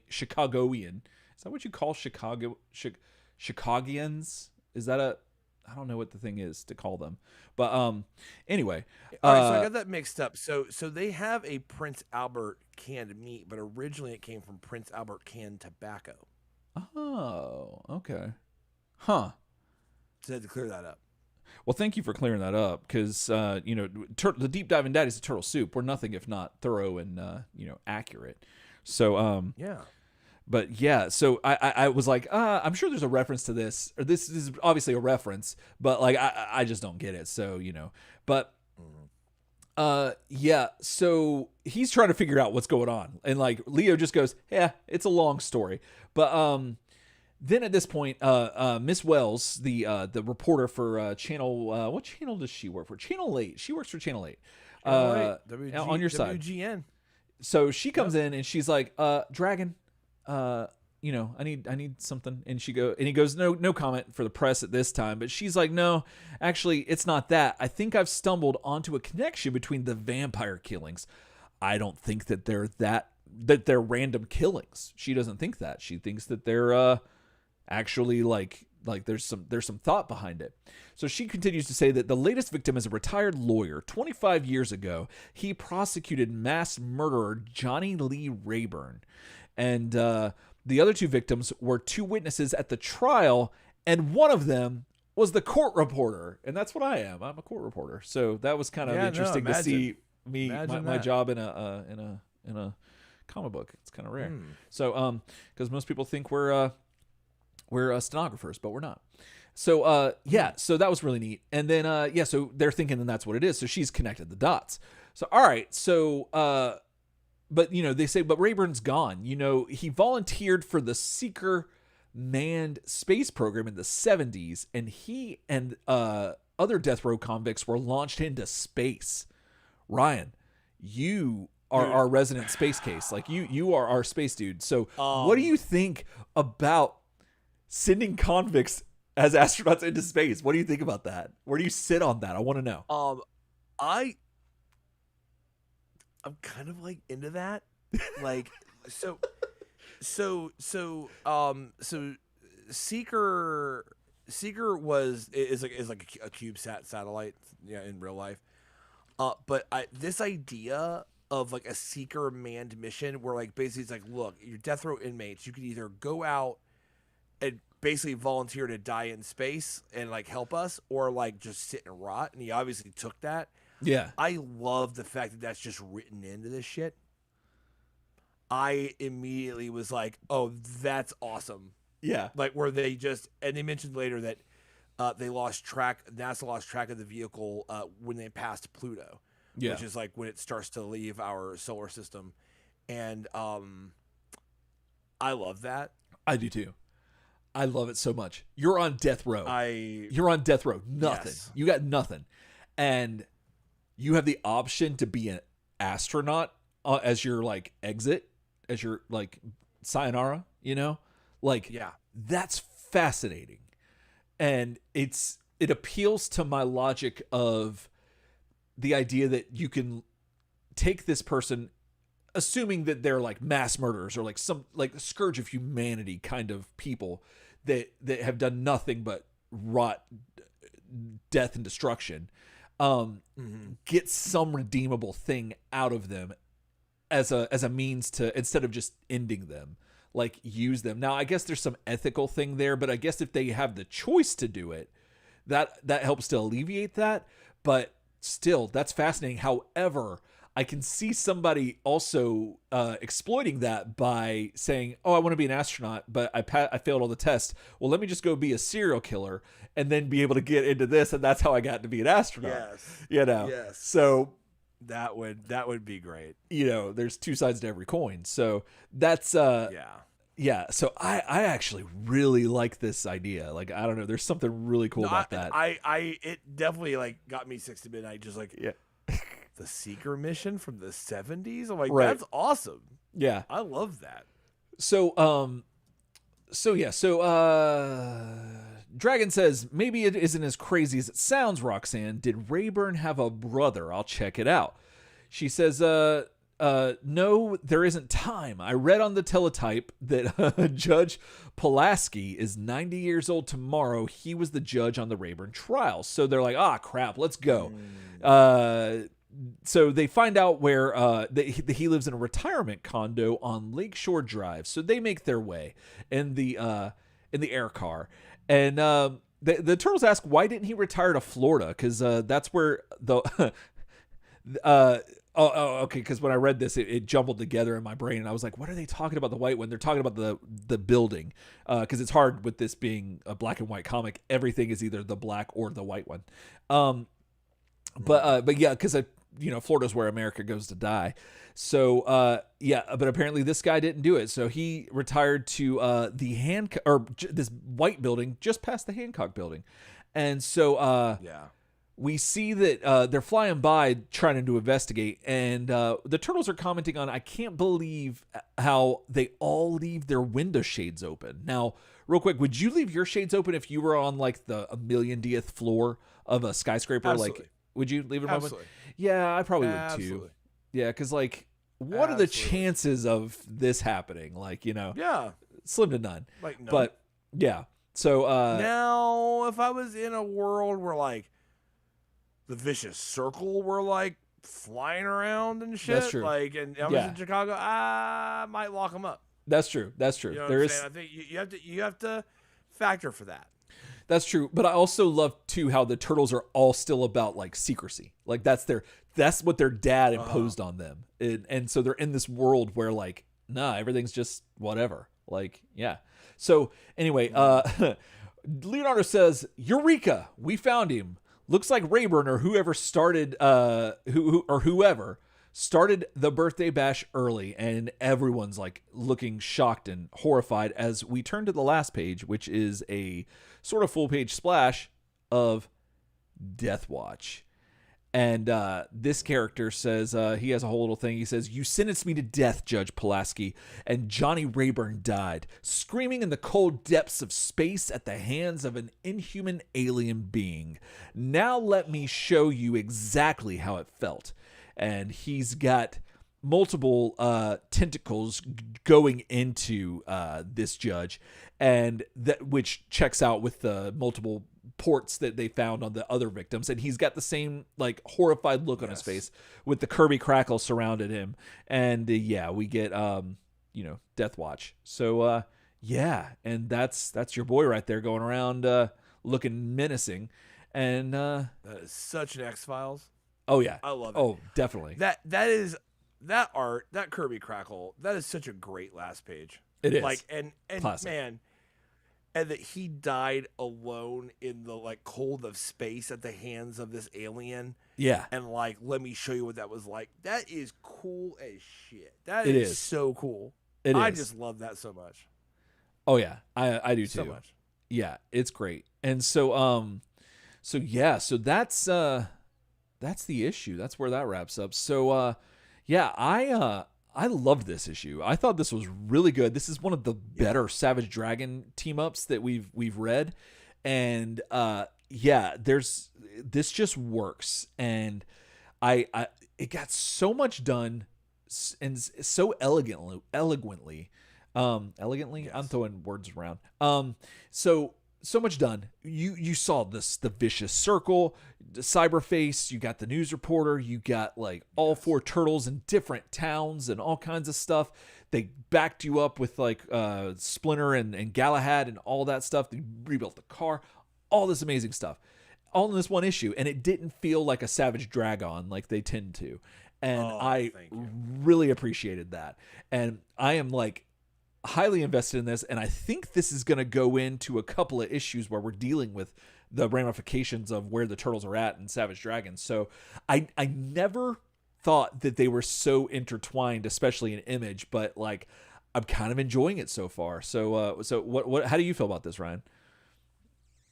I really liked it. I think it felt a little like over. It felt a little bit like dialogue heavy in the middle of the book. Mm-hmm. The book has been normally really good about like clipping along, you know what I mean, and like giving you meaningful dialogue, but like kind of breaking it up and like really keeping the pace going. Mm-hmm. I feel like there was a lot of extraneous dialogue in this book, like a lot of word bubbles that were kind of just talking more about the thing and like and I think the issue, just to be a little critical, I think it was a little chattier than I would prefer. Okay. For the kind of book I'm reading. Number one, right? So I think I won't say they broke the formula, but they kind of messed with the formula a little bit there. Yeah. I think, and you can see that in crossovers too, right? Because everyone's got to literally say their piece. So you just have a lot more of that. And like I said, it's not that I like to read in a comic book, but when I'm reading like Image, TMNT, I'm really expecting the art to stand out, right? Yeah. And I'm really expecting the art to speak, where you know what I mean, because worth 1,000 words and all. But it feels like absolutely. This kind of book, was like, well, but what if we wrote some of those 1,000 words? I'm like, okay, I guess. Other than that, it's a pretty good gets them through. It teases this Death Watch character a little different than we previously saw. With the Galahad crossover. Yeah. Because that was all kind of rounded out in one issue, and now this is going to be a multi-part thing to figure out this thing. The only criticism I will say, and I'm very interested to see how it kind of works out, is that this is not really moving us toward our goal of solving what's going on with the turtles. Right. The turtles are kind of in on this Savage Dragon storyline about the vampire that really has nothing to do. And now that we know that he is the, I don't know, like dead soul of this mass murderer that went to space and now he's back. Yeah. But he's also an alien. I love the hell out of that. That is really badass. not really the turtles' problem. Do you know what I mean? Yeah. Like, we Are have they a going to lot wash of their stuff hands set. of this? They might wash their hands of it. I mean, but we have a lot of other stuff set up. Yeah. When it comes to what they're up against in their Yeah. own lives. I mean, like the Komodo Dragon Lord guy got away. Yeah. We still have, God, I can't remember the Nine Hole Girls. I can't remember like the what Kunichi. their leader's name was. The Kunichi. Pimiko. Pimiko is still on the loose. Master Splinter got away with some of that dirty medicine, but like we don't know what his deal is. And Yeah. this throwing in this Death Watch character, unless they somehow wrap it back around to somehow helping solve like some of their own plight, I feel like the comic kind of went down Savage Dragon Avenue, and took a weird detour on us. Mm-hmm. The comic itself is good. I think that there's things that highlight like Mikey's trip, like Mikey and Raph splitting up where they spend their night. Yeah, really liked that.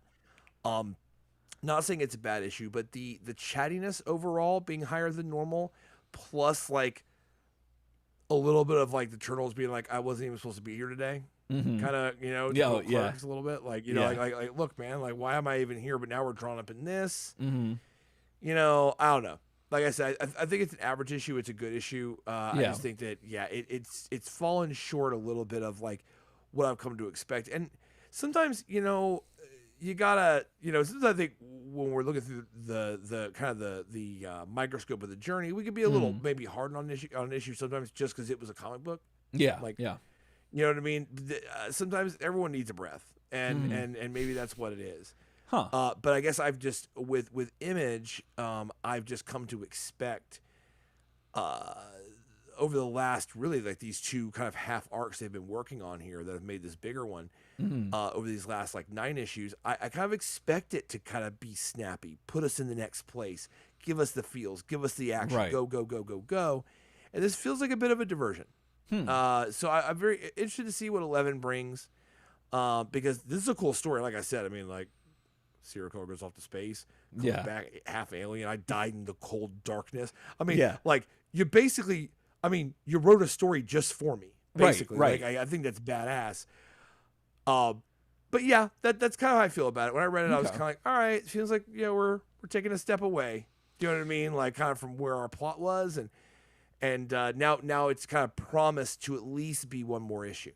Right. You know what I mean? To resolve this. Yeah. So it feels a little bit like now that we've got the turtles, the Savage Dragon crossover is forever. Like it's the feeling, right? It's like right. The crossover before, but now he's at our house, and now you got to come see Savage Dragon if you want to see your turtles. And I'm a little bit like, okay, like I didn't necessarily pick up this book to read Savage Dragon, right? But you know what I mean. And maybe that's being cynical, but that's just kind of how I feel a little bit. See, I understand, and I can see that side totally. I guess I'm like, I think that at least for this issue, the fact that they thought it was a vampire killer and they thought it might have been their dad lines up with why Leonardo went to Midway City, and stuff like that, because he saw the news report that said that the large bats. So that still checks for me that's why they're there. Because they saw, they might have heard, I forget how they heard or what, but like they're here to investigate that there was a vampire thing. So that might be their dad. They've got me here. I think I'll be where you're at if it goes for 3 issues. Like I'll give them next issue to resolve it. Okay. And see where they go. Okay. But like, I think there was enough meat on the bone to get to get me to this ending and still be good. And I'll be like, okay, I'll give you one more and we'll see what happens. But I do understand where you're coming from totally. But I don't know. I really just liked how a lot of the pieces moved on this. For some reason, it was just like really nice to see certain things just go the way they did. And I love the world building of it. And it always reminded me of my favorite thing in comics, which was the fact that the world was so huge that you could just immerse yourself in it and almost still not know everything. And there was something alluring to that or about that for me as a kid growing up and being like, oh, well, like the X-Men are in the Outback, but like why are all the Avengers wearing leather jackets? Like, that's cool, but then so is Dazzler. But then what is this? And then all this stuff. And yeah, so I was always fascinated by that. And this is scratching that itch for me. And with the exception of some of these characters, like Cyberface, it's just like, was that ever a good idea? Like, I mean, I don't know. I guess at one point Spider-Man sounded dumb too, but. Yeah, sure. We're getting a little bit into like why just personally I never really read Savage Dragon because I was just never like as a kid when I was like drinking up every comic I could read. I was never super like into his universe because it had guys named Cyberface. Yeah, do you know what I mean? And it had the guy with the chicken head called Powerhouse, and I pick on them just saying like I'm not even sure it was those characters, but just that I saw it and I was like, oh, okay, yeah, it felt. It felt a little bit like almost like Great Value Marvel sometimes. I know that that's insulting. I don't mean it to be that way. Right. But through the reason I use that term is through the eyes of a kid. Yeah. That's how I saw it. I saw it Marvel and DC as the name brands. Yeah. And then Image and Wildstorm and like all the other, and granted, now I mean I very well could have seen TMNT that way. If I was a different age, it's a good. That's a good point. It hadn't already been a cartoon, so I'm not like. Yeah. It speaks more to the idea that it is about how you see the big two and what is now probably getting on to being the big three, even in this timeline, versus the indies. And as a mature comics fan, I look at it differently. You know what I mean? And I value independent comics. But back then, it was kind of like the big two, and then like, let's figure it out. So they were kind of behind the game a little bit. Yeah. You know what I mean? From you didn't start out, obviously, where all that started out. So, yeah. So, I don't know. Yeah. I mean, that's a great point. But I always go back to like, and you even said it as much that we had the cartoon and we were the right age for the Turtles and everything, but like you're dealing with comics and you're like, well, who's their villain? Or it's like you have the Turtles, okay, so you have Leonardo and all the rest of them. I forget their names at the time. So I'm joking, of course, but well, I was trying to decide if I wanted to do the Splinter, like naming all of them, but I decided not to. Don't. So anyway, but you have all them, and they're named after Renaissance painters. That's cool. And their rat dad is a rad rat dad at the moment, and at the beginning at least. And that's all cool. Who's their villain? A guy with sharp things called the Shredder. That could sound really dumb too, just almost as dumb as Cyberface. However, it doesn't like that. And it's interesting. And I don't think we'll ever fully grasp the nuances of that, but it's fun to see and think about and explore that whole thing, because I do agree. And I think I shared the same sentiment growing up. Like, Dragon looks cool. Like, that's fine. Yeah. He looks like just kind of like the Hulk and the Abomination together in some form or fashion, and as a cop. And some of the other characters look cool, but the Cyberface just takes me out of it. And I'm like, I don't know. Does it? Yeah. Sometimes when you mix like a kind of an indie mentality, right? Which is kind of where they Image Eric came to, but now you're big. Now you got kind of like the big kind of things going on. The Image is like getting a lot more popular. Right. You're not quite. You're trying to play the mainstream game, but you're trying to do it in this indie fashion. So instead of Magneto, you have Cyberface. Yeah. Almost like you're taking the piss. Yeah. But the problem is you're getting really, really, really massive. Do you know what I mean? Like your business is growing to where you're like the third now. Right. And you're still doing Cyberface and Powerhouse, who has the chicken head. Do you know what I'm trying to say? Yeah. Like, I think that's maybe some of the cognitive dissonance that we had looking at it as kids that were comics fans. It's kind of like, well, that's strange. Like Cyberface, like that doesn't feel badass. That feels like weird. You know what I mean? But yeah. So in this letter section, there's two things I just wanted to point out as a quick I forgot about that. afterthought. Because I love to read these just whenever the cool uncle provides, just because they're an interesting snapshot. A couple small, and they'll be very short. The first one is a guy who writes in that says, let me find the actual. Here we go. Fosco and Papoy deserve some praise, I feel. And that, of course, that's your artist, that's your pencil and inker. Mm-hmm. As I've mentioned, the artwork really has reached a consistent level of Ooh, consistent level of Christmas. You got to really, it's a consistent level of Christmas. You have to really enunciate that. A consistent level of crispness that hasn't let up. Now all it needs is that extra toning TMNT hasn't seen since City at War. Are you ever going to add tones over the inks, or is it a financial issue of some kind? Eric responds. Eric in this letter section is just kind of stuck up and mean a little bit. I think that's part of his style. I think part of his thing is like, I'm the indie guy. Like, I'm going to kind of make fun of you and bully you a little bit. Right. But he comes back, and not so much this time, but he comes back as, I'm not a big fan of duotone shading and prefer to see crisp, involving artwork. Do not expect the duo shade back anytime soon. Oh, dang. So that is an Eric Larson statement on how he feels about the duo shading that really was a hallmark of Kevin and Peter's style that launched Mirage. That's if you ever see Mirage, early Mirage Turtles, it is duo shade. Well, actually, all of Mirage was duo shaded. So that duo shade style, which if you don't know what it is, so penciler pencils out say a turtle, right? And then the inker draws hard ink black over those lines and shades a little bit, maybe with a hard black shadow. Then duo shade is going back and adding what is usually a grayish blue ink. It's meant to read as gray. So there's white, which is negative space, white paper. There's black ink, and then there is the duo shade. So what you basically have is a two-tone look, right? You have black ink, and then you have gray. And so it adds one more. Imagine old video games where they got access to more colors and better sprites as they moved up bits, the bits they used. It's almost the same thing. It's you take a black and white to a duo shade. So technically there's two, a black and a gray you can work with. Right. And Kevin and Peter made excellent use of that. Absolutely. It's a great detail. The comics wouldn't look the same if the duo shade wasn't there.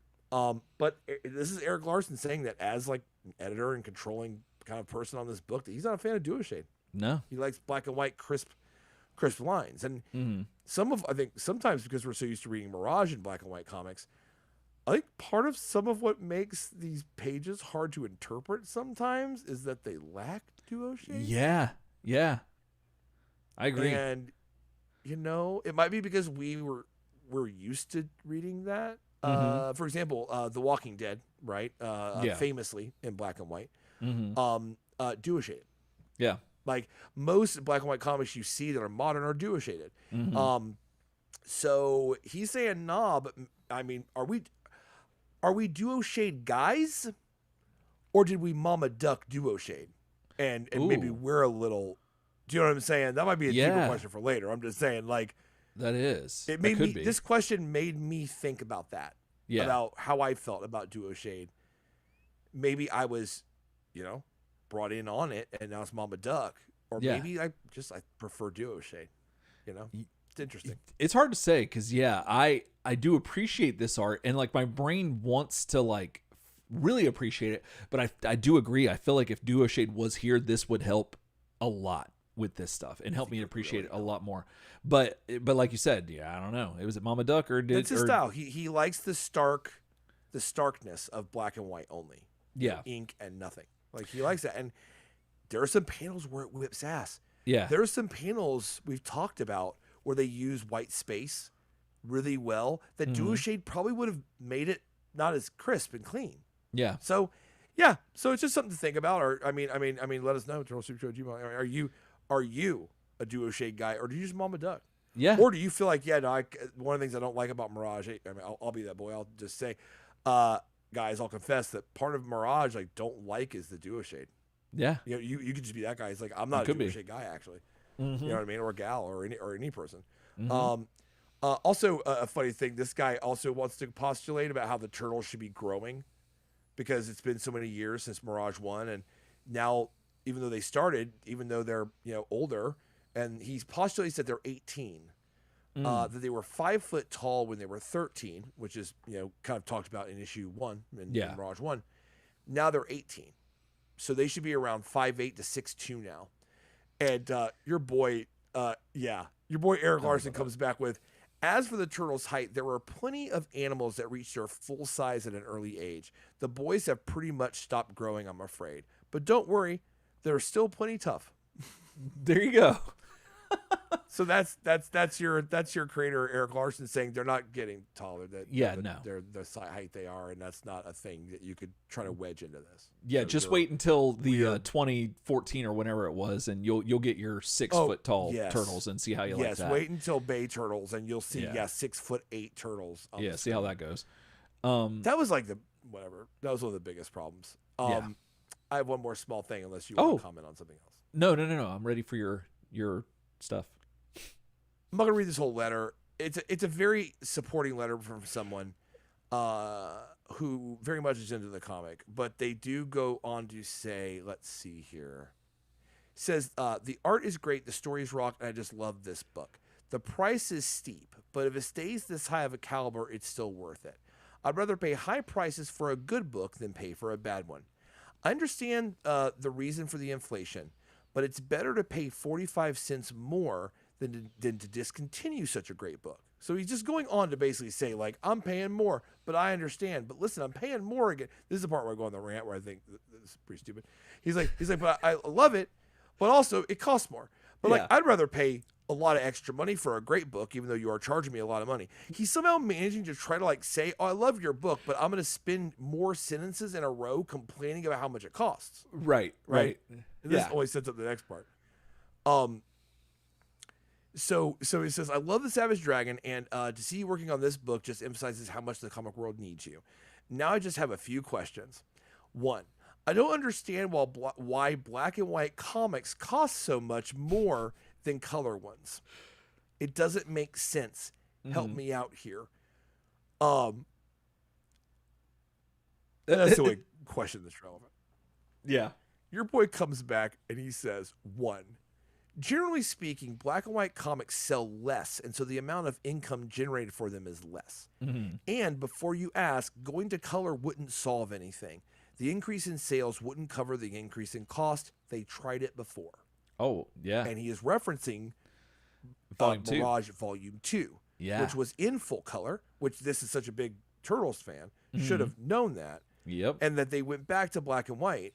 So, yeah. This is what kills me about this. And the minute I'm like, how do you go through this whole like writing this letter and not think about this? Yeah. So think about like black and white comics versus color comics.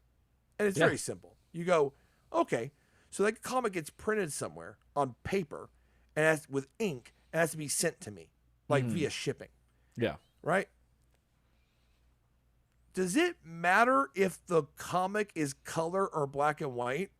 Like, the base cost is the same. The pages could be leafed in gold. Yeah.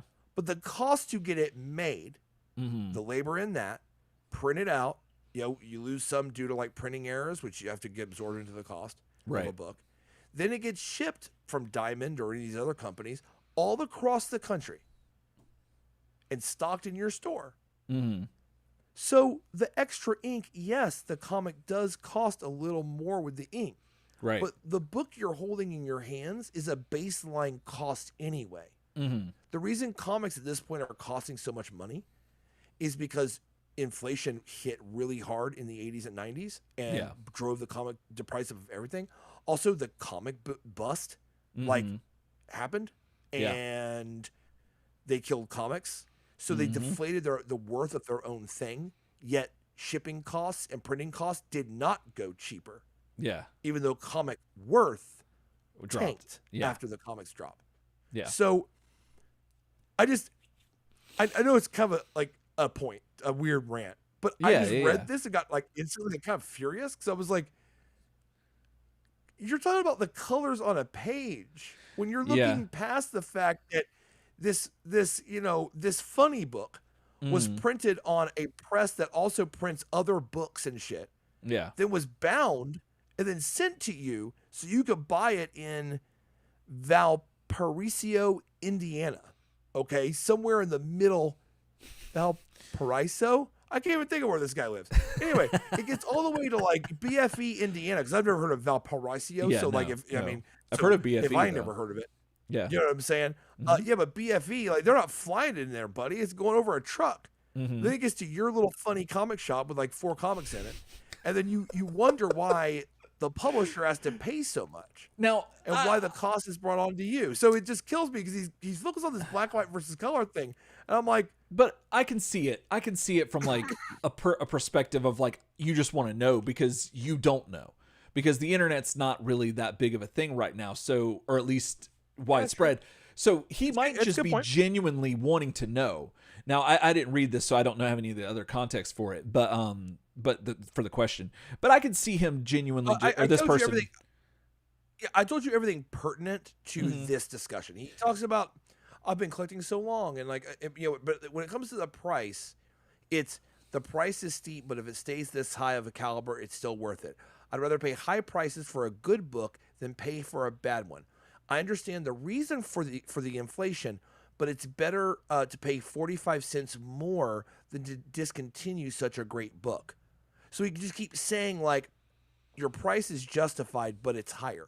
And just keep saying it. Oh, okay. In a bunch of other ways. Well, I guess another letter in this also references them being sad that the price went up to $2.95. Yeah, like another letter. So this is something that people are saying. Yeah, about the book. So yeah, I think people just didn't understand, because you got to think too. People buying comics generally are valid. Younger people, or maybe I'm espousing something that I don't really know, but like generally speaking, you know, a lot of younger people, especially in the 90s, were buying comics. And so they might not know. And especially, like I said, the internet wasn't a thing. So we didn't have as widespread knowledge of all the nitty gritty nuance that we got once like podcasts and the internet came around, and we got all these interviews with these creators. So we knew the inner workings like that we have now. But I see your point that like, yeah, if you should kind of know, especially if you were a longtime collector of Turtle comics or comics in general, that there's a precedence and stuff. But you should know that, like, also you should know that, like, you know, the cover price on these comics is higher than the big two, and because, you know, because it's kind Image and Mirage they really paid people. Yeah. You see. Yeah. You know what I mean? Like, they weren't big enough to, like, you know, it's your honor to work for Marvel Comics. Whenever a pencil hits paper, I own your life. Yeah. And I basically buy and sell people like you every day. Mm-hmm. Here's your 2 cents an hour. Well, like, they actually pay people and help them reserve like their own IP integrity at the indie comics level in this time. Yeah. So if you're wondering why the cost of the comic book is up, I mean, it's because they can't afford, they don't print as many because like, you know, bulk deal. I feel like this person, it feels like this person has never had an actual like adult job. They might not have. They might have been a kid. I mean? And I get that. Yeah. I mean, I don't know. Okay, they don't. In the letter, they don't sound like a kid. Okay. Typically, when kids write into this, for some reason, in these, I've read a lot of these, they do strip say like, "I'm 14." Oh, that's true. Yeah, because they're trying to let you know. This person's kind of like, well, yeah, like, and they're throwing in their criticisms and stuff like that. I mean, this guy does ask for, puts his AOL email address, which I'm so tempted to email right now. Oh, we totally should. We totally should. Yes, if there's anyone out there who wants a Turtle or Savage Dragon pen pal, please feel free to write me. That's amazing. Oh my goodness, Ryan, we have to do that. Should I send that email right now? If you want to, while I close up the show, you want to do that? You close up the show, and we'll write the email in the post-game show. Oh my gosh, I'm so excited. This is amazing. Well, hey, if you want to email us, we don't have an AOL account, unfortunately, but we do have a Gmail account. So yeah, you can email us at turtlesoupshow@gmail.com. Do you understand all these comic stuff, all the inner workings and all this stuff? Do you have any insight to that? We want to know. Let us know. turtlesoupshow@gmail.com. You can also find us on the home of the internet, turtlesoupshow.com. All of our old episodes are up there. All 284 of them are up there. And you can listen to them at your 85 because episode 0. There you go. That's why we pay you the big bucks. And the 75 cent more. Or 45 cent more, excuse me. And you can also, if you're here on YouTube, thank you. And please like, subscribe, and comment below and do all that fun stuff. It helps us out a lot. You can find us on the Facebooks. We're there, Turtle Soup group. A lot of cool people there. Cool stuff happening. Instagram, Turtle Soup Show with the underscore between each word. And if you want to go the extra mile, please go to patreon.com, throw some pennies our way so that we can buy these funny books and that we can keep this show afloat and we don't say clang. And you get some cool stuff every 6 months. And yeah, there's a lot of other stuff going on there on the Patreon. So we really appreciate all our patrons and thank you very much for your continuing to keep the show with your support, much like April and Splinter, because it's not enough. The video game, it was enough support for us to get through the game. But to get through the game of life, we need our listeners and our patrons, and we sincerely appreciate that. And so I think that's everything. We'll be back next week with issue number 11, and any news that shows up, we'll be sure to talk about it. And for Ryan Guy, I'm Eric Crosby. Ooh, love it. It is kind of neat. It is kind of fun to say that. So we'll catch you on the Prime side else time.